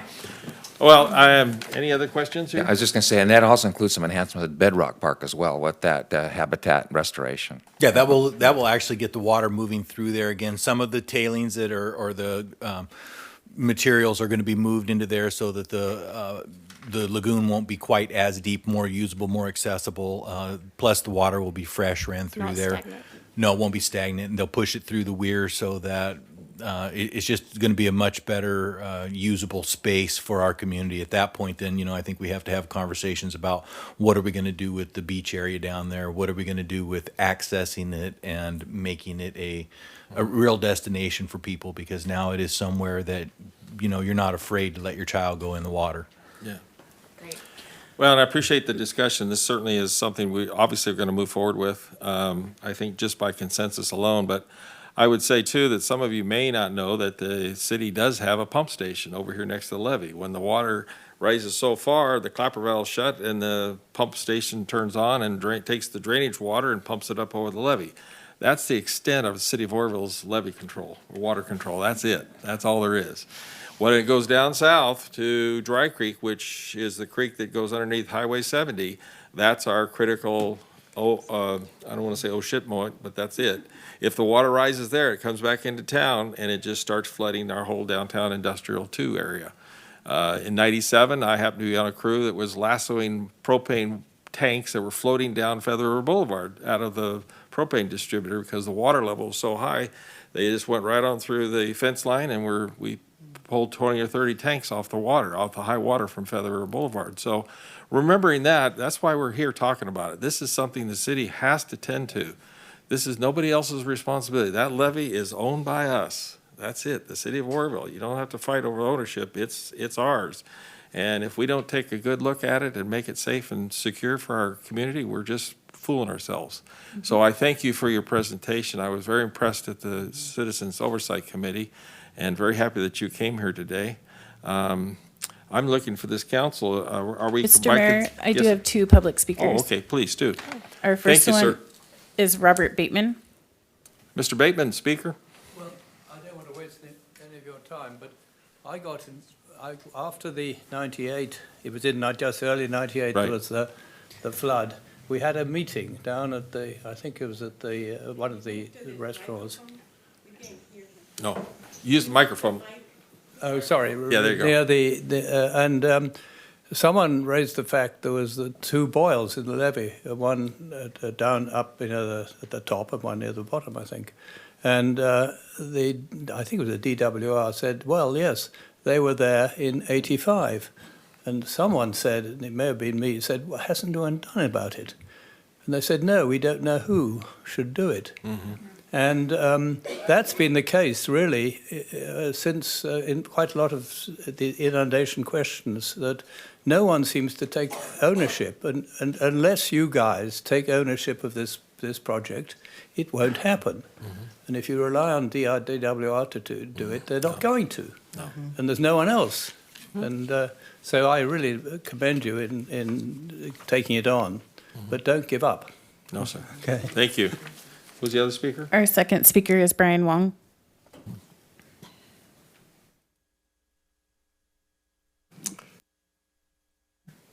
Hello, Mr. Mayor, Vice Mayor, and City Council members. I just want to say that it's very important to keep, people residents and businesses downtown safe. So we have to really make sure that the levee is reinforced. At the same time, I think in dealing with this challenge, we're having a lot of a visioning for recreation and many activities along the river. So I highly recommend that, City Council, when you're working on this problem, to try and integrate the two, that we don't have to have one or the other, we don't have to build this like great big solid wall. It's like, well, how can we imagine something that's safe but also beautiful, that provides better access to the river, and that's something that we've been looking forward to for a long time. So thank you. Thanks, sir. Mr. Mayor, that is the last of the public speakers. Thank you. I motion that we direct staff to bring back a partnership agreement with the Sutter Butte Flood Control Agency to address the levee system within the Oroville jurisdiction. I'll second. Staff understand that motion? Motion been seconded. Roll call vote, please. Motion carries with 6 yeses and 1 absent. Thank you all. Thank you. Yes, sir. Thank you. Thank you, Michael. I think that, as was stated, we'll look forward to probably more public comment as we move through the process. I'm really hopeful that we make some great success here with our community. So I did want to mention too, but we also have some risk of new businesses building in the South Oroville area. They have to raise their elevations in order to be above the current understood water level. So this is not just a thing to protect our community, it's for future growth and future business development. So thank you all. Next item. Number 10, purchase of certificates of deposit. Ruth. Evening, Mayor Pittman and council members. I'm here tonight to ask you to consider the purchase of some certificates of deposit, or CDs. Some history on our investment activities. We opened an investment account. We didn't open, I'm sorry. Council approved the opening of an investment account about a year ago. It was last April. And it was a market account. So we got cold feet and we never really opened it. And we're just very adverse to any kind of risk. And the market was very turbulent. So we did not open that, but we did approve the opening of it with $11 million. So moving on to now, I've been getting bombarded with people suggesting CDs right now because they're really seem to be the hot item, and they're 4% and up compared to what we're earning right now in LAIF, which is 2.245. So I talked to the city administrator about it, and we decided, yeah, this is a good idea. And I was at a conference a couple weeks ago, and I'm telling you, there was like 7 vendors there that were like wanting to sell us CDs really bad. So I came back and I said, why don't we do that with someone local? Yeah, I don't know any of these people, and they're probably great companies, but we really wanted to stay local. So I talked with Bill, and we decided that maybe we would do in line with the other investment account, maybe 10 million. There is 65 million available that we do have in this LAIF account. So in the grand scheme of things, another 10 million in CDs really didn't seem like that much. So there's still opportunity for other investing activities if some other local company wanted to come along and do something for us. But right now, we kind of landed on $10 million for the purchase of CDs. So we met with a local licensed advisor, and we kind of came up with a plan. Bill was very, very crafty with, well, let's do 5 million in 5 years. The long term is the longer term you go, the higher yields you get. And so we came up with a strategy. I did get an email from our city treasurer last night, and she had some points to comment and some questions. And so I was able to check off all her boxes except one. So our investment policy states that we cannot invest in anything longer than 3 years. And we wanted to do 5-year CDs. So she said she's happy to put on the next agenda an updated investment policy so that we could go ahead and invest in the 5 years. So other than that, we've checked off all her boxes. So the city treasurer's on board with this too. We do have Ryan Metcalf here, sorry. He's the local advisor that we met with, and he is here if you want to ask him any questions about his firm. Basically, oh, yeah. I'm sorry, I didn't catch, what's the interest rate? The interest rate is in the staff report, so depending on how long you want to invest, it's anywhere from 3.6 to 4.8. 0.8, okay. Thank you. So we're asking council to consider approving us to invest $10 million in CDs. It's not going to happen overnight. We're going to have to purchase them over a period of time. I think Ryan said we could accomplish that in about a month, but we do have to wait 2 weeks for the updated investment policy before we can buy any of the 5 years. So we're asking tonight for direction. It's a lot of money to invest in, and it's the custody and management of the city's assets is a very huge responsibility, and it's one that we like to do together, staff and the council together, and make these decisions. Thank you, Ruth. Any questions from council? Do we have any public comments on this? Mr. Mayor, I do not have any public comments on this item. Okay. No questions for Ryan? Questions for Ryan? I just want to introduce myself and come yeah. up here. I'm Ryan Midkiff, by the way. Hi, Ryan. Nice to meet you guys. Yeah. But yeah, I was presented this opportunity, and I did provide you guys with a folder with some information. Basically, this would be split into 3-month, 6-month, 12-month, 3-year, and 5-year CDs. And the majority would go into 5-year because of the interest rate opportunities. Some of them are considered callable CDs. Basically what that means is they could be called away in a year. If interest rates start going down, that means that they would offer lower interest rates, so those ones get called away. Then the ones that are not callable, they present better value, because like if in a 5-year CD, like for instance on the sheet it says it's 4.5 to 4.8%. If interest rates go down, they're only going to offer maybe, let's say 3%. Those 3.6 to 3.8% ones are going to look like, you know, a good deal, you know, over that longer term. So that's, I don't want to just go all callable, all non-callable. I want to spread it out. I understand that it's not just about getting the best rate possible. Safety is a big, big deal when it comes to this. Thank you, sir. Councilman Riggs. Thank you. I just wanted to share, thank you to staff for first coming up with a new solution. I really appreciate that. And second, for utilizing a local person for that. I know that it's very easy to go with the person at the vendor fair. However, using somebody local is really important to me, and I appreciate that. And then finally, I wanted to thank you, Mr. Midkiff, for coming up with an adjusted and very complex plan for us that really protects our assets and best allows us to best steward the community's money. Yeah, of course. All right. Thank you, sir, for your introduction. And Ruth, entertain a motion with the council. I move that we approve the purchase of the 10 million in CDs. Do I hear a second? I'll second. Motion seconded. Any questions? We'll call the roll, please. Motion carries with 6 yeses and 1 absent. Thank you both. Thank you. It's now 6:15. I guess I've got to call a public hearing. We'll open this as a public hearing for Ms. Bergstrom on item number 11. Good evening, Mayor Pittman and council members. The State Community Development Block Grant, CDBG, requires that jurisdictions conduct public hearings when any modifications are made to program guidelines.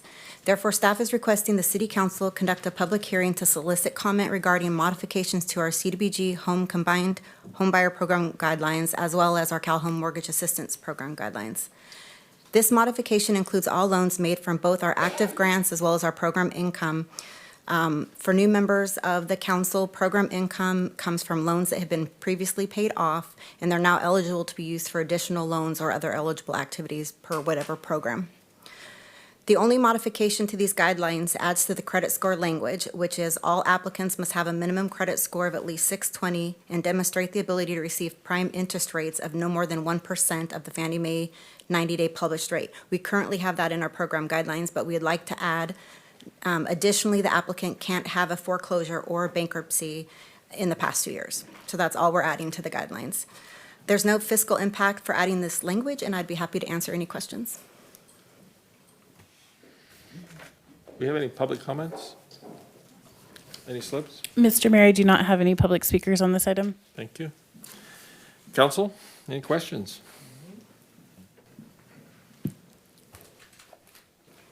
Then I'll entertain a motion for the recommendation. I move that we adopt the resolution number 9126. I'll second. Been motioned and seconded to adopt this resolution 9126. Call the roll. Motion carries with 6 yeses and 1 absent. Thank you all. Continuing our public hearing, we have number 12, update of user and regulatory fees. Mr. Mayor, this is being brought forward by Ruth Duncan, our Assistant City Administrator. Apparently, she fled the room. She took a So quick I'm not break. really sure why, but. I think we have a gentleman. Okay, if we have a gentleman here, he can present it to us, much better than I can, and I will find out why she fled. She just took a quick break. She'll be back momentarily. Can you introduce yourself, sir? You're on. Absolutely.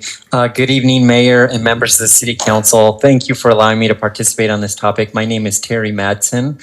I'm here from ClearSource Financial Consulting, and we've been working with Ruth and other members of your city's team over the last year to review your fees. And so we're here this evening to discuss a potential update to the city's master fee schedule. I'd like to share my screen and walk you through a presentation.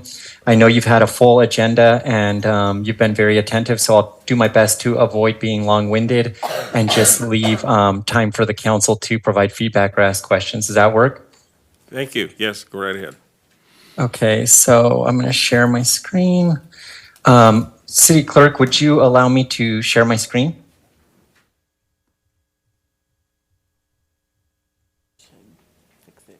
Okay. There you go. And now you should see a presentation. Correct. We see it.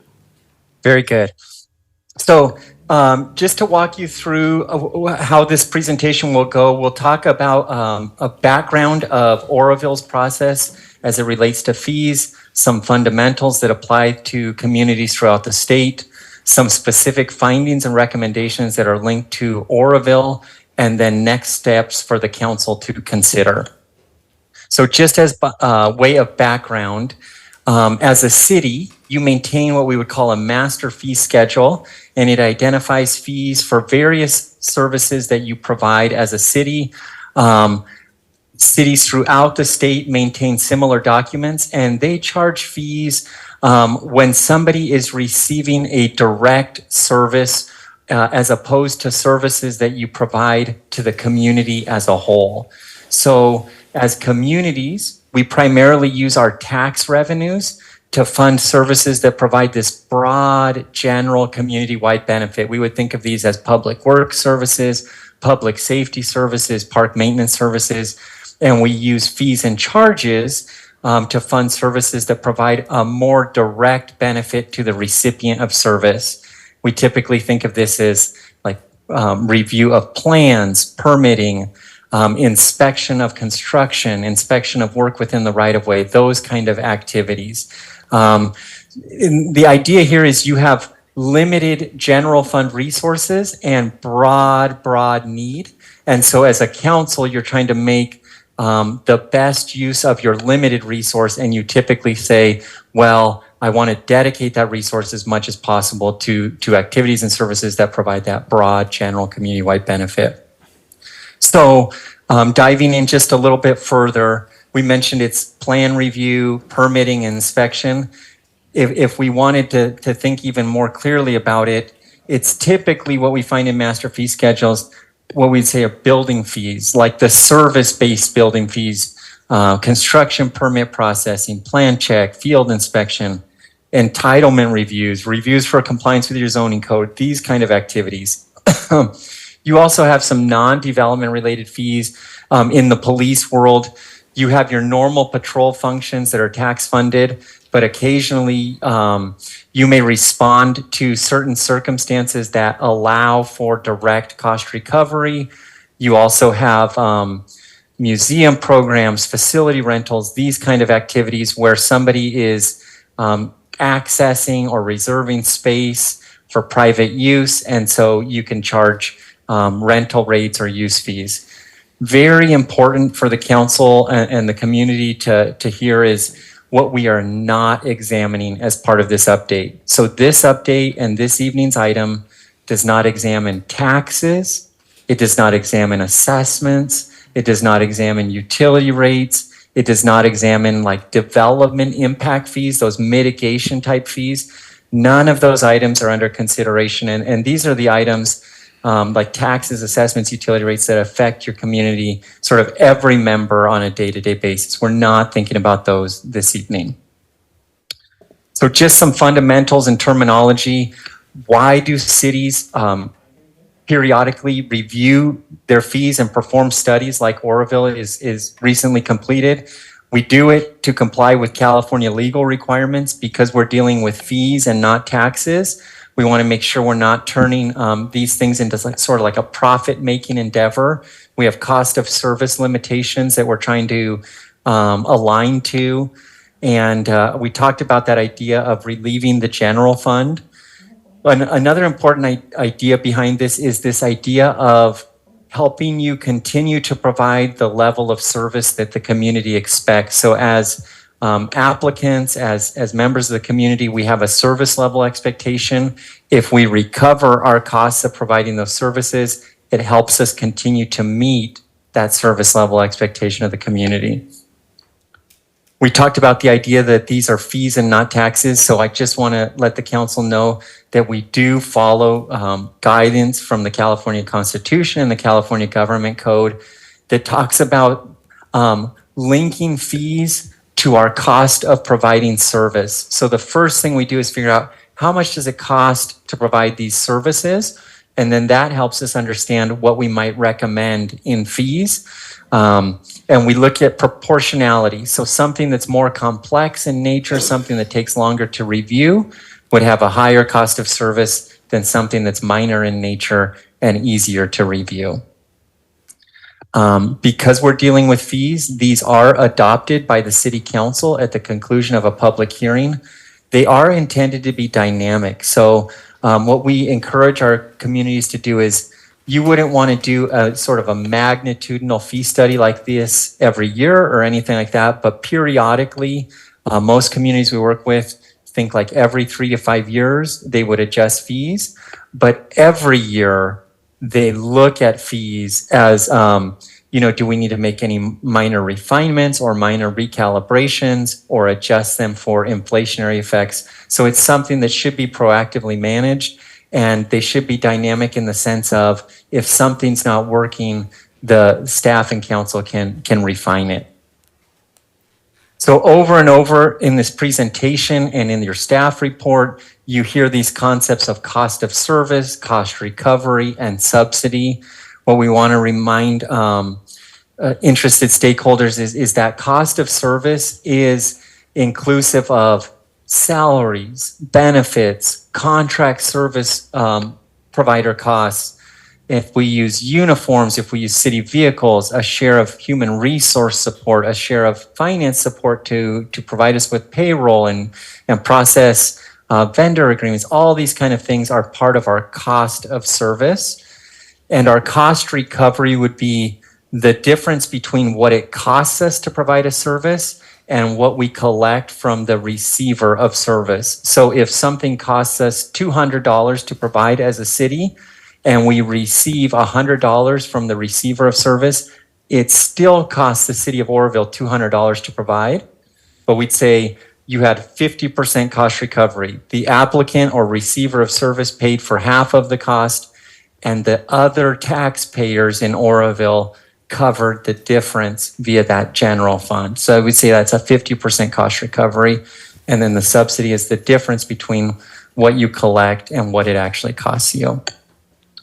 Everything we're speaking about this evening really is linked to this idea of service. And so when we're dealing with service-based fees, with these fees, we really identify what is the underlying hourly cost of providing service. And then we work with staff and industry metrics to figure out how long does something typically take. And if we know what our underlying hourly cost of service is and how long something takes, we can calculate a cost of service. So if I'm worth $150 an hour and something takes me 2 hours to do typically, we'd say that's a $300 cost of service. The cost of service represents your ceiling. Then as a council, you try and figure out, okay, once I know my cost of service, how much of that cost do I want to recover from a fee payer? And typically what we look at is, who is benefiting? So in areas where we find a clear individual receiver of benefit, an example we might use is if I decide to remodel my kitchen, I am the primary beneficiary of that remodel. Typically, we would see a higher cost recovery target there versus, if I value recreational programming, I value access to cultural arts and those kind of things, I see a community benefit and an individual benefit there. So frequently we might see lower cost recovery targets in those areas. And then the market also influences cost recovery levels occasionally. Am I aligned to the region and those kind of things? So this is just a chart illustration of that idea of the difference between our full cost of service and what we collect in fees. What we want to remember is our cost of service really is what it costs us. And if we decide to recover something less than that in fees, we still incurred the cost. We just decided to subsidize a portion of it. So what we just walked through is common to communities throughout the state. And it is just fundamental to fee setting in California. Now we'll dive in specifically to what we see in Oroville. And we'll go by broad fee categories. So we'll start talking about building fees.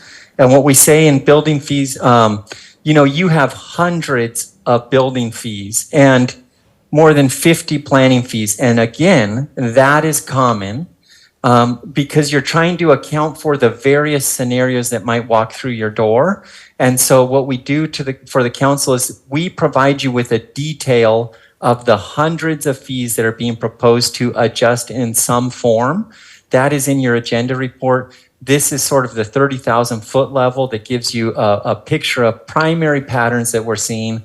And the primary pattern that we see here is that the recommendation for the council is that building fees would be recalibrated to recover your cost of service. And that is consistent with what we see in other communities. But we do see, we continually come back to this idea of what is our underlying cost of service. Your fees today are set on this idea of this $85 per hour cost of service. And that is just significantly lower than what we see at your neighbors and what we see in other communities that we work with. And so we've just proposed to adjust that underlying cost of service to what we typically see today. But what I will note is that staff has gone through and looked at service time. So some of your minor permits are actually proposed to decrease slightly. Your primary building permits are proposed to remain relatively unchanged. But there has been just an alignment on a fee-by-fee basis to recalibrate to your cost of service. On the planning fees, the same thing. We really did look to cost of service, except for some specific areas where we feel like council may have just some overarching community goals and values that would say maybe it's prudent to target less than full cost of service. So an example of areas where a lot of communities we work with target less than full cost recovery is this idea of somebody's ability to appeal a ministerial decision so they can be heard for appeal, home occupation permit reviews. These can be a little bit intensive. We really want people to come in and understand the rules behind home occupations and those kind of things, historic landmark reviews, some sign reviews, those kind of things where we want to partner with the community, collaborate with the community. And so in these specific areas, less than full cost recovery is targeted. On the engineering side, this is review of improvements that the city is being asked to take ownership of, or typically, frequently, utility company work in the right-of-way. We target full cost recovery for these. This is common in California. There is a couple examples where you're going to target less than full cost recovery in the proposed fee schedule. That's when somebody wants to put a construction dumpster out in the right-of-way or a construction job trailer. These are very temporary encroachments. They're frequently residential related, and so we just target slightly less than full cost recovery because, again, we want people to come in and understand our rules and to set these things up safely and understand timelines and those kind of things. On the police fees, most of your police services are tax-funded services. There are limited fee-related services. Most of these are recommended for just minor inflationary adjustments. We combined a vehicle release category where you had two different fees. We combined it into one fee. And then finally, on the recreation and facility rentals, these don't have the same cost of service limitations that your other fees have. They are considered rental of city property, or like, reserve space or coming into a facility to view city property. Again, just some minor refinements proposed to increase consistency from fee category to fee category. So consistency among your museums and cultural facilities. Just some minor adjustments there. You have high demand area at the lot home on certain days of the week. And so establishing sort of a rate that varies depending on what day of the week you want to rent it, and then establishing a non-resident premium for use of that so that we can really prefer our residents. And then just some targeted inflationary adjustments. In the Parks and Rec world, they're consistently faced with increased seasonal labor costs, increased California minimum wages, increased utility costs, just increased costs of janitorial for keeping places safe, those kind of things, and healthy environments. So they do experience some cost pressures, and so we do like to make some just targeted inflationary adjustments rounded to about 10%. So that is the broad overview of what the council's being asked to consider. As a council, what we think about is if we can be helpful to you, is what we're proposing aligned to what we see in other communities we work with and in your region? And we would say the answer is yes. That these outcomes feel rational. They feel like you're aligning yourself well, and in some cases you're just a little bit under recovering, but in some cases you're actually proposing some minor reductions. So we do feel like the outcomes align well to the region. And if the council decides to move forward, what you would do is complete the public hearing and determine whether to adopt this updated schedule of fees. Because you're dealing with some development-related fees, you have this minimum window of an effective date no sooner than 60 days after adoption. So staff is proposing that the fees would go into effect July 1, 2023. This will conclude my presentation. Thank you so much for your attention, and I'm available to receive any feedback or questions from council. Thank you, Terry. I am sorry I didn't get to introduce you, but I just want to thank you, and I want to thank all the departments. We've been working on this for about a year. So a lot of hard work by all our departments and by Terry and his team. So thank you. Yeah, thank you, Terry. Great presentation. Do we have any public comment for this public hearing? Mr. Mayor, I do not have any blue speaker cards for this item. Do we conclude the public hearing then? We'll call the hearing concluded. What's the pleasure of the council?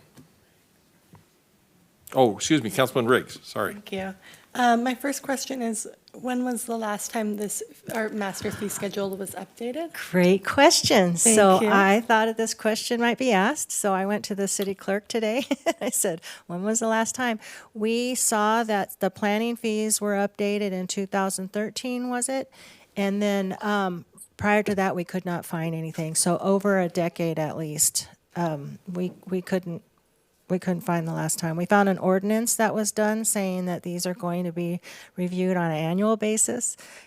So that's a nice goal to have going forward. So anyway, we're really excited because this has been a long time coming. Thank you. I just imagine that it might have been a long time. And that, of course, when somebody who typically comes in for a permit or a service and is used to one price and now sees a new price, that they would ask, well, why is it so much higher? Well, we haven't updated it for more than 10 years. So More than 10 years. I just appreciate you guys in the diligence in doing that. Okay, and then this one is, I apologize, it's hyper-specific, and I should have asked outside. But under fire division and fire prevention, number 33 is about firework retail stands. And I see that there's item A, nonprofits per city code, blah, blah, blah. And then item B, the cleanup fee. So is that saying that nonprofits don't pay that cleanup fee, or is that what that's saying? I'm not sure, and I see our fire captain has left. Mr. Mayor, can you speak to that? Oh, yeah. The nonprofits pay a fee that the city makes cleanup in the various parking lots and public places. That's what that fee is for. Because Nonprofits do pay a fee for cleanup. right. Okay, thank you. Yes. It is my personal pet peeve, the amount of firework-related debris that is left out after such a lovely patriotic holiday, so. But the city personnel go out and extra sweeping and whatnot throughout the neighborhoods and the public parks. And we try not to get into the parking lots, but it's so massive sometimes in the parking lots, private parking lots, that we've done that before too. But that's necessary evil of that afterwards. Yeah. Yeah. So they are charged a fee to accommodate that. Yeah. All right, thank you. That's all I have. Councilman Smith, Vice you, Smith, excuse me. Thank you, Mr. Mayor. Couple of these fees, and I appreciate the question about the time duration. However, we do have a community that is somewhat challenged financially. And it'd be nice to kind of identify, if possible, some of the reoccurring usage by our community. Like just one that jumped out is the burn permit. You know, in other words, that might have, because it's almost a double. Some of these fees are almost double. And there's a few that actually went down a little bit. And I totally appreciate the staff time, the cost, you know, especially when it comes to building issues and plan reviews. And those are real hard costs to the city. A burn permit is essentially issuing a receipt. So, you know, there's really not any, other than a few minutes at the front desk. And there may be, that was just one that jumped out at me, that might have a real impact. You know, right now when people are struggling with, you know, just buying groceries or buying eggs. I think somebody mentioned the cost of eggs earlier. And so these could have real impacts on folks that have limited resources and income. So that's just a concern of identifying ones that really are just administrative. We're just issuing, at the end of the day, a receipt.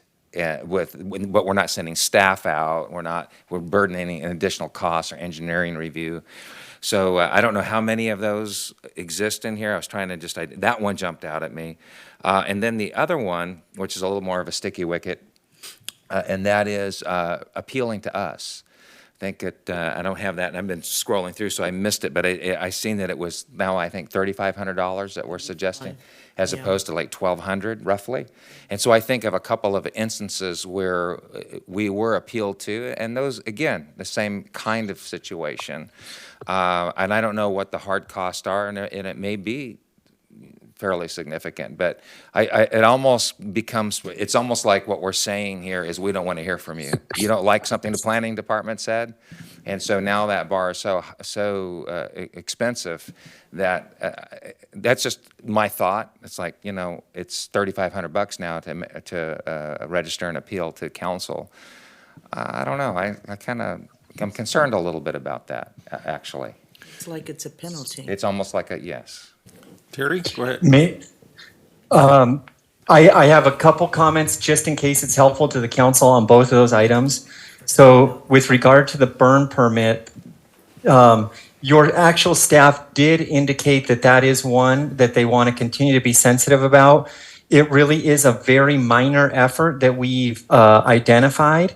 You know, even less than 15 minutes of time. The proposed fee is changing by $14. So, you know, when we say it's a doubling of the fee, it occasionally you see like a $5 fee go to $10 and it turns into a doubling of the fee.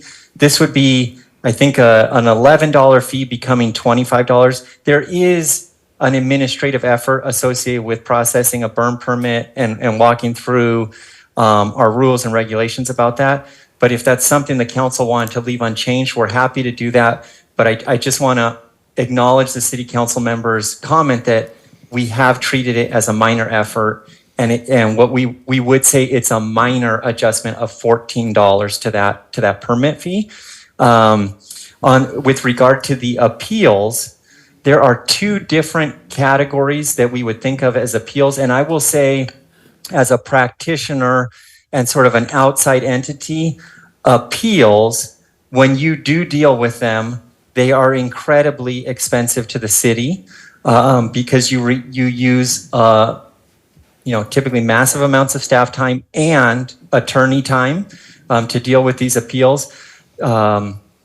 So acknowledging that there is a massive cost to the city to deal with an appeal.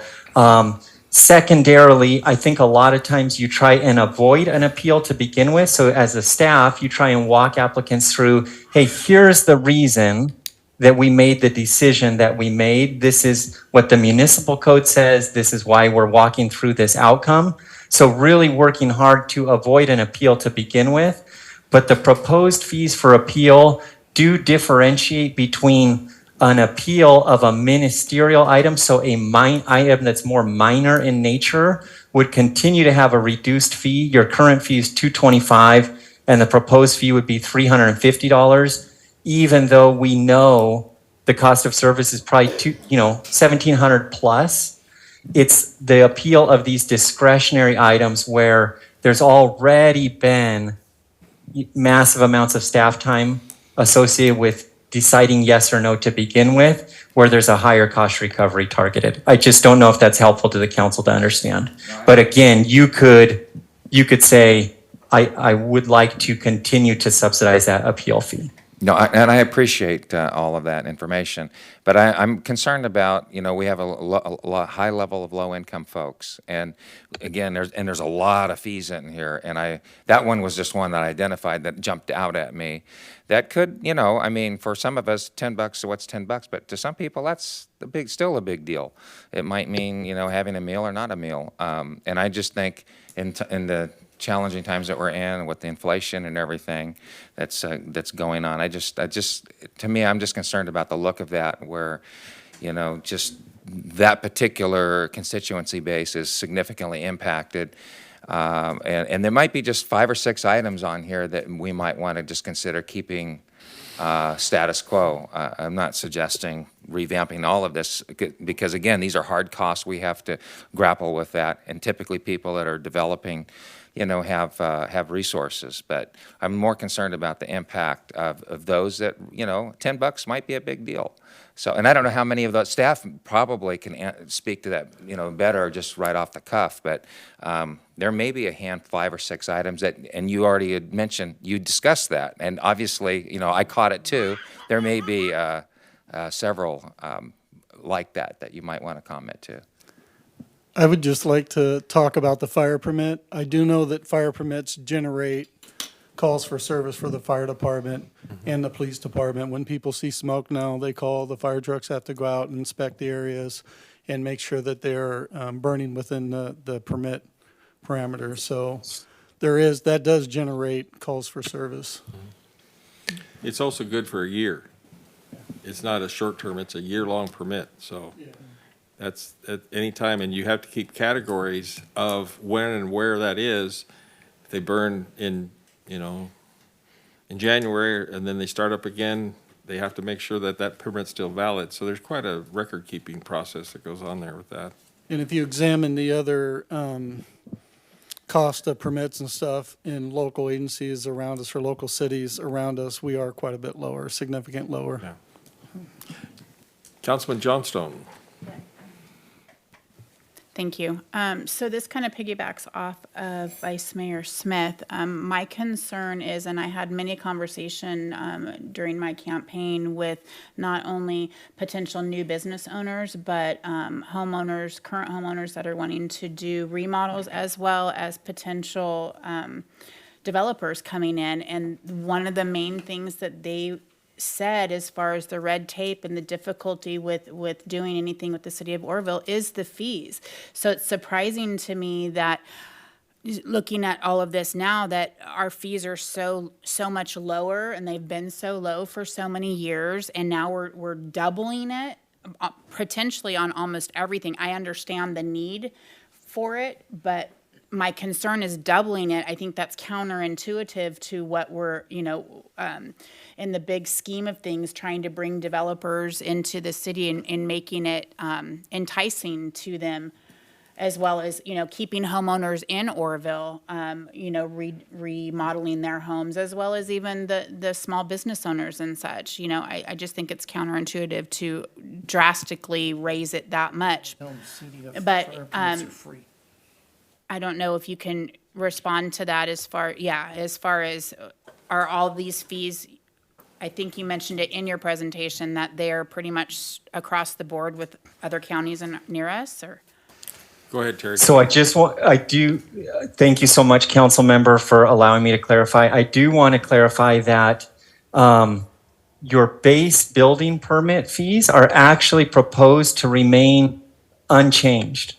So if you are a resident who wants to do a remodel, or you're somebody who wants to come in and build something from the ground up, those fees are proposed to remain unchanged. It's some of these more scenarios that occur less frequently, like design review, conditional use permits, variances. But your main building permit fees, they are proposed to remain unchanged as part of this. I do think when we hear comments like it costs a lot to develop in Oroville, and we hear that comment in every single city we work with.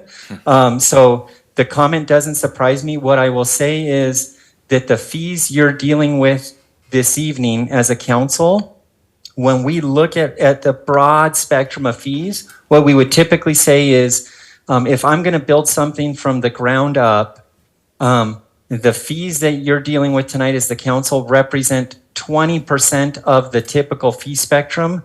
80% of the fee spectrum is what we would call these impact fees. I want to connect to a sewer system. I want to connect to a water system. I have to join the school district. You are not touching any of those as part of this item. So I would say these are the more minor in nature. And even then, if the remodels, those kind of things that use that base building permit fee, there would be no adjustment to them. Okay, thank you. Okay. Vice Mayor Smith again. Yeah, just, I guess, just to reflect again, when you look at admissions to Butte County Pioneer Memorial Museum, those are minor fee adjustments, percentagely. It's just a little more digestible when they're smaller increments. Again, it's just, I think some people are going to be shocked at some of this, and I think it's important that we discuss it, mull this over, because I think this will be an impact to some. And then just to the fire piece, the smoke check, which my wife 24/7 listens to that scanner. And so I do hear the smoke checks go out. Generally, they're in the county, but point well taken. It does take resources and time when but hopefully they know the address, and so they're, we got a permit on that. We're probably good. But anyway, I yield my time. Councilman Riggs. Thank you. I just think it's important to restate something that you said in the beginning of your presentation, and that's that the cost to do these services is happening no matter what, and when we don't have an appropriate fee schedule, that burden is falling on our general fund and our broad tax dollars, although it is not benefiting our broad tax dollars. It's benefiting an individual. And when we allow that, that is actually hindering our ability to move forward other projects that do support our broad tax dollars and our broad supporters. And I didn't know I was passionate about this. Thank you for bringing this out in me. Mr. Mayor, if I could, at Yes, the risk of increasing the time on this matter, one of the ways in which I know, Vice Mayor Smith, you brought up an appeal, like an administrative appeal from a planning commission. There are some of these that are greatly in the public interest, and so some councils they'll have the fee, they'll set the fee at the actual cost. And then those that may be in the public interest, they'll do something where 3 council members can request to call that matter up for an appeal, and then it will have a reduced cost for that appeal. You could consider doing something like that if it were a matter in the public interest. We'd have to define what that means, and maybe it's just define it as, do 3 council members want to say, yes, this is in the public interest, and then you can have a reduced rate for that. It's just something to think about. Well, don't we also have a reduction for nonprofits on community events too? There is a up to 50% reduction, I think it is. It's 50, staff is authorized up to 50%, but they can ask for 100% by coming to council. Right. So there are those abilities to waive that. Flexibilities. Yep. All right. Don't see anyone else in the queue. Do we have any other public comments? Mr. Mayor, I did receive one more blue speaker card from Larry Tracy. All right. Just an FYI for you. The There is speaker no on. charge for a burn permit. I got one 90 days ago. That's it. Okay. Anyone else? Oh, Councilman Goodson.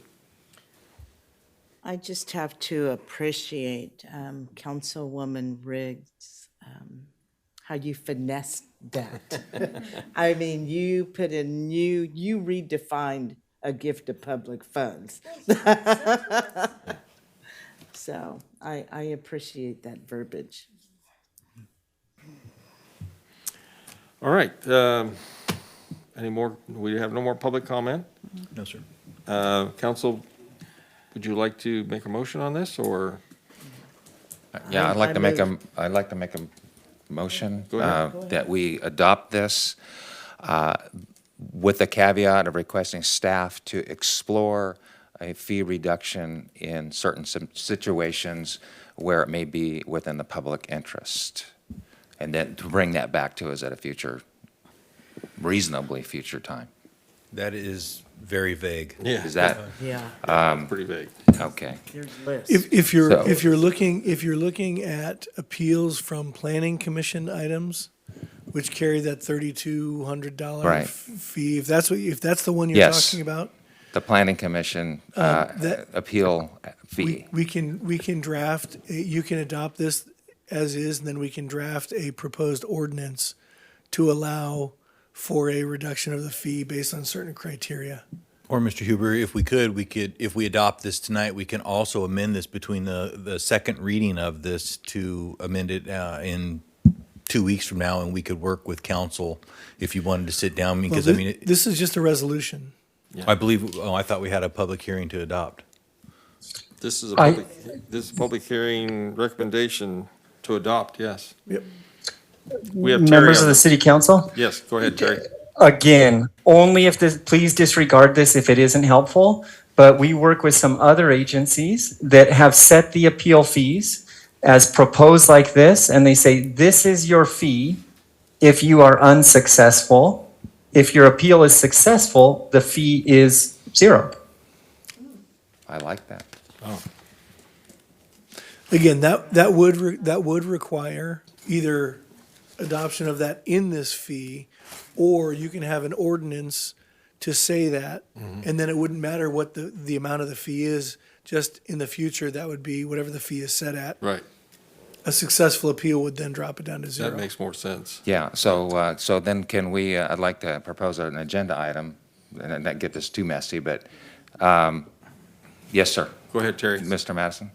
Well, again, and the city attorney can clarify, or the city administrator, but my understanding is you could, if you wanted to make a motion, you would say, I make a motion to adopt the fee schedule as presented with the following caveat, that the appeal fees that are adopted would be for applicants that are unsuccessful, and if an applicant is successful, the appeal fee would be $0. I think you wouldn't need a second meeting, or you could just propose that as part of this motion. But I'll defer to the city attorney and manager. You can do that as part of the motion. That would incorporate that into the fee schedule itself.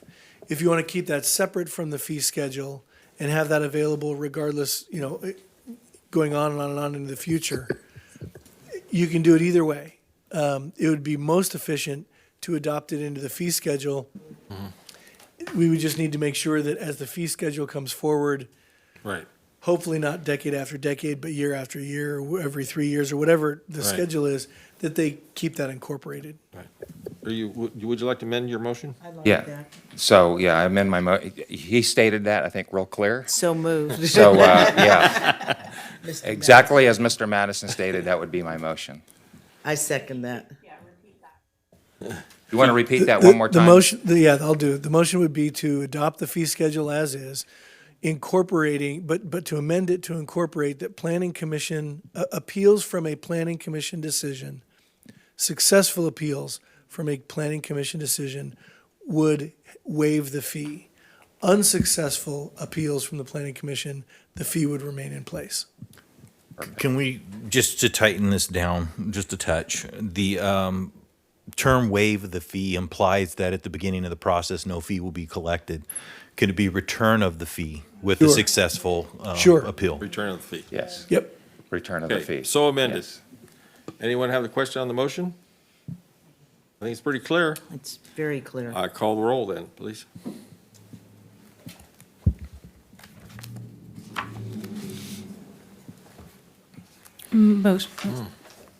Motion carries with 6 yeses and 1 absent.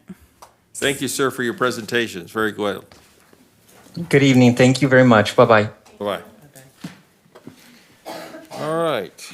Again, we're back to public communication hearing of non-agenda items. Anyone like to speak up? Mr. Mayor, I have not received any blue speaker cards for this section. All right. Our next item is reports, discussions, and correspondence. Any council announcements or reports?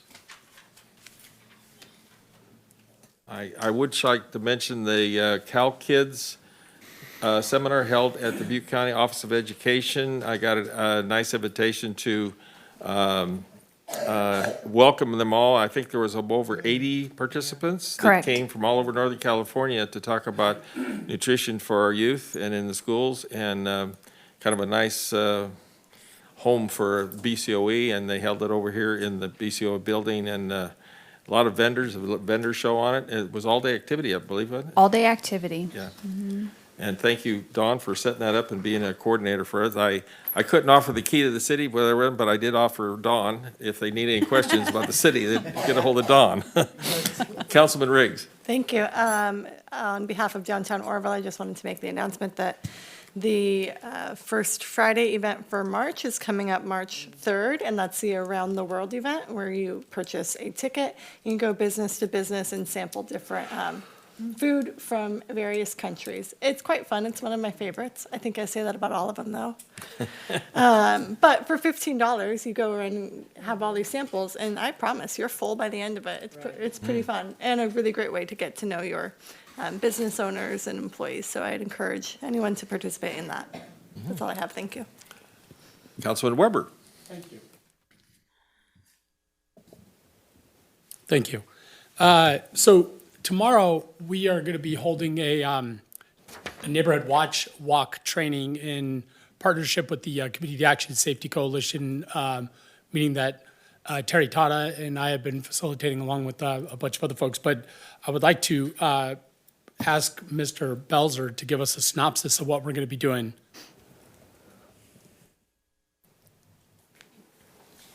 What I'll be doing is two PowerPoint presentations. One will be on interpersonal and tactical communication. We go out on the street, how people are addressed, how we talk to individuals, how we avoid arguments, fights. And the second presentation will be on drug recognition. So what kind of narcotics that are out there, how to handle them, who to call when you find something, and the hazards surrounding those narcotics. Thank you. So we're going to be holding that at 5:30 tomorrow. Chief Lagrone has graciously allowed us to use the police department to hold this training. And that'll be 5:30 tomorrow at 2055 Lincoln Boulevard. I would encourage anybody to come down that's interested in participating with us in learning how we could be proactive in the safety of our community. This has been a great group, and I think tomorrow the training is going to be great for our group and for whoever wants to get involved. So, and also, I wanted to highlight that this weekend we are having the free museum weekend, and I am super excited about that. And so I wanted to make sure that everybody knows that all of our museums, well, and somebody could help me clarify this, please. But yeah, thank you. It's Explore Butte County Museum Weekend throughout the county, and our city's 5 museums are participating in that. And it will be Saturday and Sunday from 10 a.m. to 4 p.m. And it's free admission for the weekend for all participants. Yeah, that's going to be super cool. I think that we should get the word out on that one and get as many people to that as we can. So those are the 2 things I wanted to talk about. Thank you. All right. Any other councilman? Looks like we go to future agenda items. Anyone wish to bring a future agenda item? Staff, council? Administration reports. Departmental reports for council update, January 2023. Anything? Just a couple things, just Mr. Mayor. Just want to remind everybody that our next meeting will be at 2055 Lincoln. It'll be the police and fire facility. It'll be an open house so that people can see our facility, the investment that the council has made in it, the investment the community's made in it, and let them just see what's in there. I mean, remove some of the mystery of what might be in there. You'll be surprised what's not in there. The other thing I wanted to bring the council up to date is our cars have finally arrived. Ford has graced us with those. Next hurdle that we're running into now is getting the safety equipment. So it's going to be 10 to 12 weeks. That was a couple weeks ago. So we're working on that. In the meantime, we'll be getting the graphics put on the cars and getting them ready. So we're trying to keep the project moving. It's very difficult right now with supply chain issues. Yes, ma'am. Has the, no, okay, so they're not wrapped yet, but has anything changed with the graphics? No, ma'am, we're going to keep them the same. Okay, you're going to keep them, all Yeah, right. no, I didn't. I lost that argument last time, so I just figured to leave it alone. Yes, you did. All right, The thank you. last thing I'd like to bring the council's attention to is at the back of your packet, we've delivered our monthly report. We actually already delivered this one to the city administrator, Brian Ring. I just noticed that that's what was printed on there, so good. So we're prepared. But I just want to bring you to your attention on the back. There are SPCA statistics in there, and I think that it is one of my wishes for if I could control everything in the world is that we would be more responsible pet owners, because it's heartbreaking to see how many animals are euthanized. They do a good job of placing them. They do the best they can, but there are still a lot out there. Everyone needs to be responsible with their pets and take those steps to ensure that we don't have this overpopulation and these animals not cared for. So it's I think that's an important stat to have in there. I want everybody to see that. I mean, we're not going to ignore it and pretend like it don't exist. I mean, there is a issue there, and I wish the people would be more responsible than some are with their animals and their pets. But anyway, the stats are there. You can see things, what the trends are, what they look like. They may be going up or down compared to last year. I would ask you to keep in mind that we are significantly understaffed, but we are working on that. We're getting more officers and MLEs in all the time. But you can see that things from last year to this year are either trending the same or trending up, and as far as enforcement. So, there's positive news in there. I'd just like you to bring it to your attention and make sure that you're aware that it's in there. Yeah, I appreciate the issue about the SBCA, and if you go back a few years, remember what we did have before. Oh, yes. We built a facility that really was state-of-the-art at the time. I want to say the RDA put in about $1 to $2 million, somewhere in that area, for that new facility. So I'm not saying we're the best, but we certainly have a nice facility that was well needed in the past. And it actually is very well managed. They keep their operational costs low. I mean, Rainey has done and Lauren have done a wonderful job down there for many years. Okay. Mr. Mayor, if I might, Yes. if I might ask the indulgence of the council, I don't have an update for you, but I do have an 8:55 flight to catch. So with your forbearance, I don't want to be rude and walk out, but but if I may be excused, and anyone that has any questions, concerns, you got my cell phone. Please call me. Okay. Thank you, sir. Be safe. I'll handle all the legal stuff from here on as soon as he gets out the door. We can get some stuff done now. Have a good flight. You bet. Councilman Weber, are you still on the queue? Yeah, Okay. I actually, because I love given credit where credit is due, and I would, Chief LaGrone mentioned that we're going to have that cool council meeting and event up there at the police department, and I would love to take a moment to acknowledge you, Mr. Mayor, and Vice Mayor Smith and council members Johnstone's efforts, and along with staff and Chief LaGrone's efforts to acknowledge the efforts and the of our local cheer squads. And you guys have all put in a lot of effort to get that done.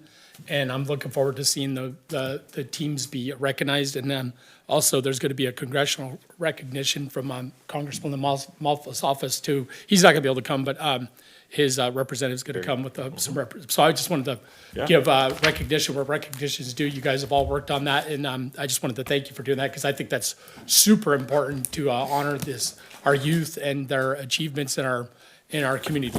Yeah, thank you very much. And it's nice that we can do it at another facility, because there isn't enough room for everybody in this room. Thank you all. Thank you. Anybody else over here, departments, finance? You want to go first, Dawn? Go for it. Okay, I just have a couple updates. So as you probably heard, we're updating or migrating and implementing new payroll software. We're supposed to go live in January, and we have not been live yet. It looks like we might be on schedule for March. So, yeah, there are a lot of meetings going on. We did a parallel for last Friday, and they're still working out a few more bugs. But, yeah, so if you hear employees complaining about having to keep time in two systems, that's our fault. Also, we recruited a couple accounting techs, and we already lost one. Thanks a lot, Ron. Ron stole one of them, so. She went? Oh, okay, well, there you go.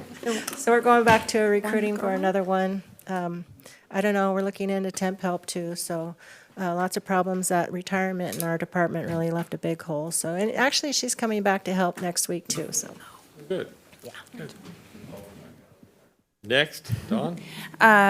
We already touched on Museum Weekend, and in March, we have our annual Arbor Day event in partnership with the Botanical Garden Group and the Oroville Botanical Garden Club and the Native Sons and Daughters of the Golden West. And that will be on March 18th at 10 a.m. at the Oroville Convention Center. There will be vendors, food trucks, a beer garden, and then there's the tree circus and the reading of the Lorax.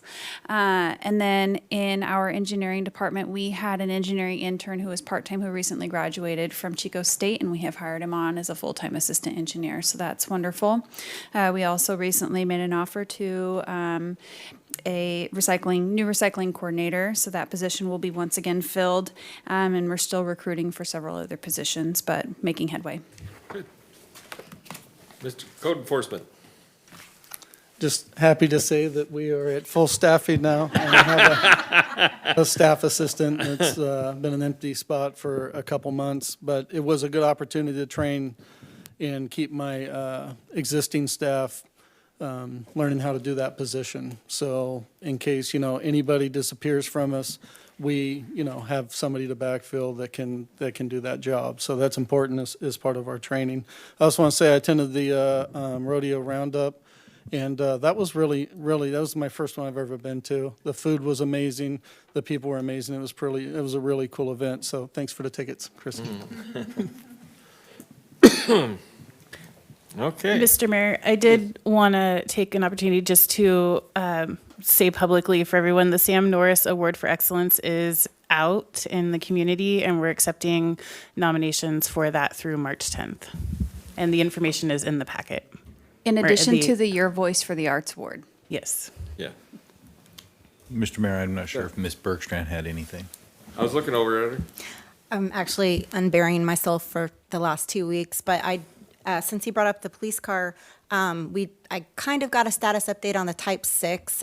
We've been having a nightmare getting that delivered. They were making us... Excuse me, just one sec, just for everybody. A Type 6 is a small fire engine. Yeah. Sorry.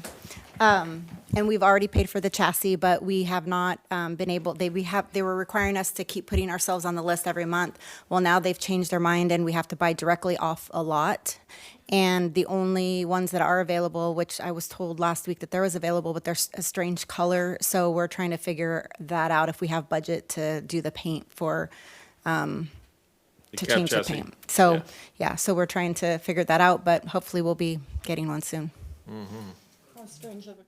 I know, it might be, it's a red, it's a strange red. Yeah. Thank you, Amy. That's it. All right. Anybody else? No? Well, I would motion for adjournment. Amen. Do I hear?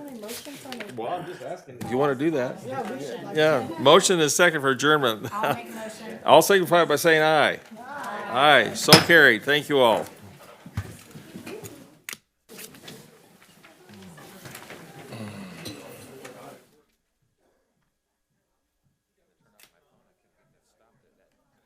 Silence my phone, but those notifications come through that laugh. Yeah.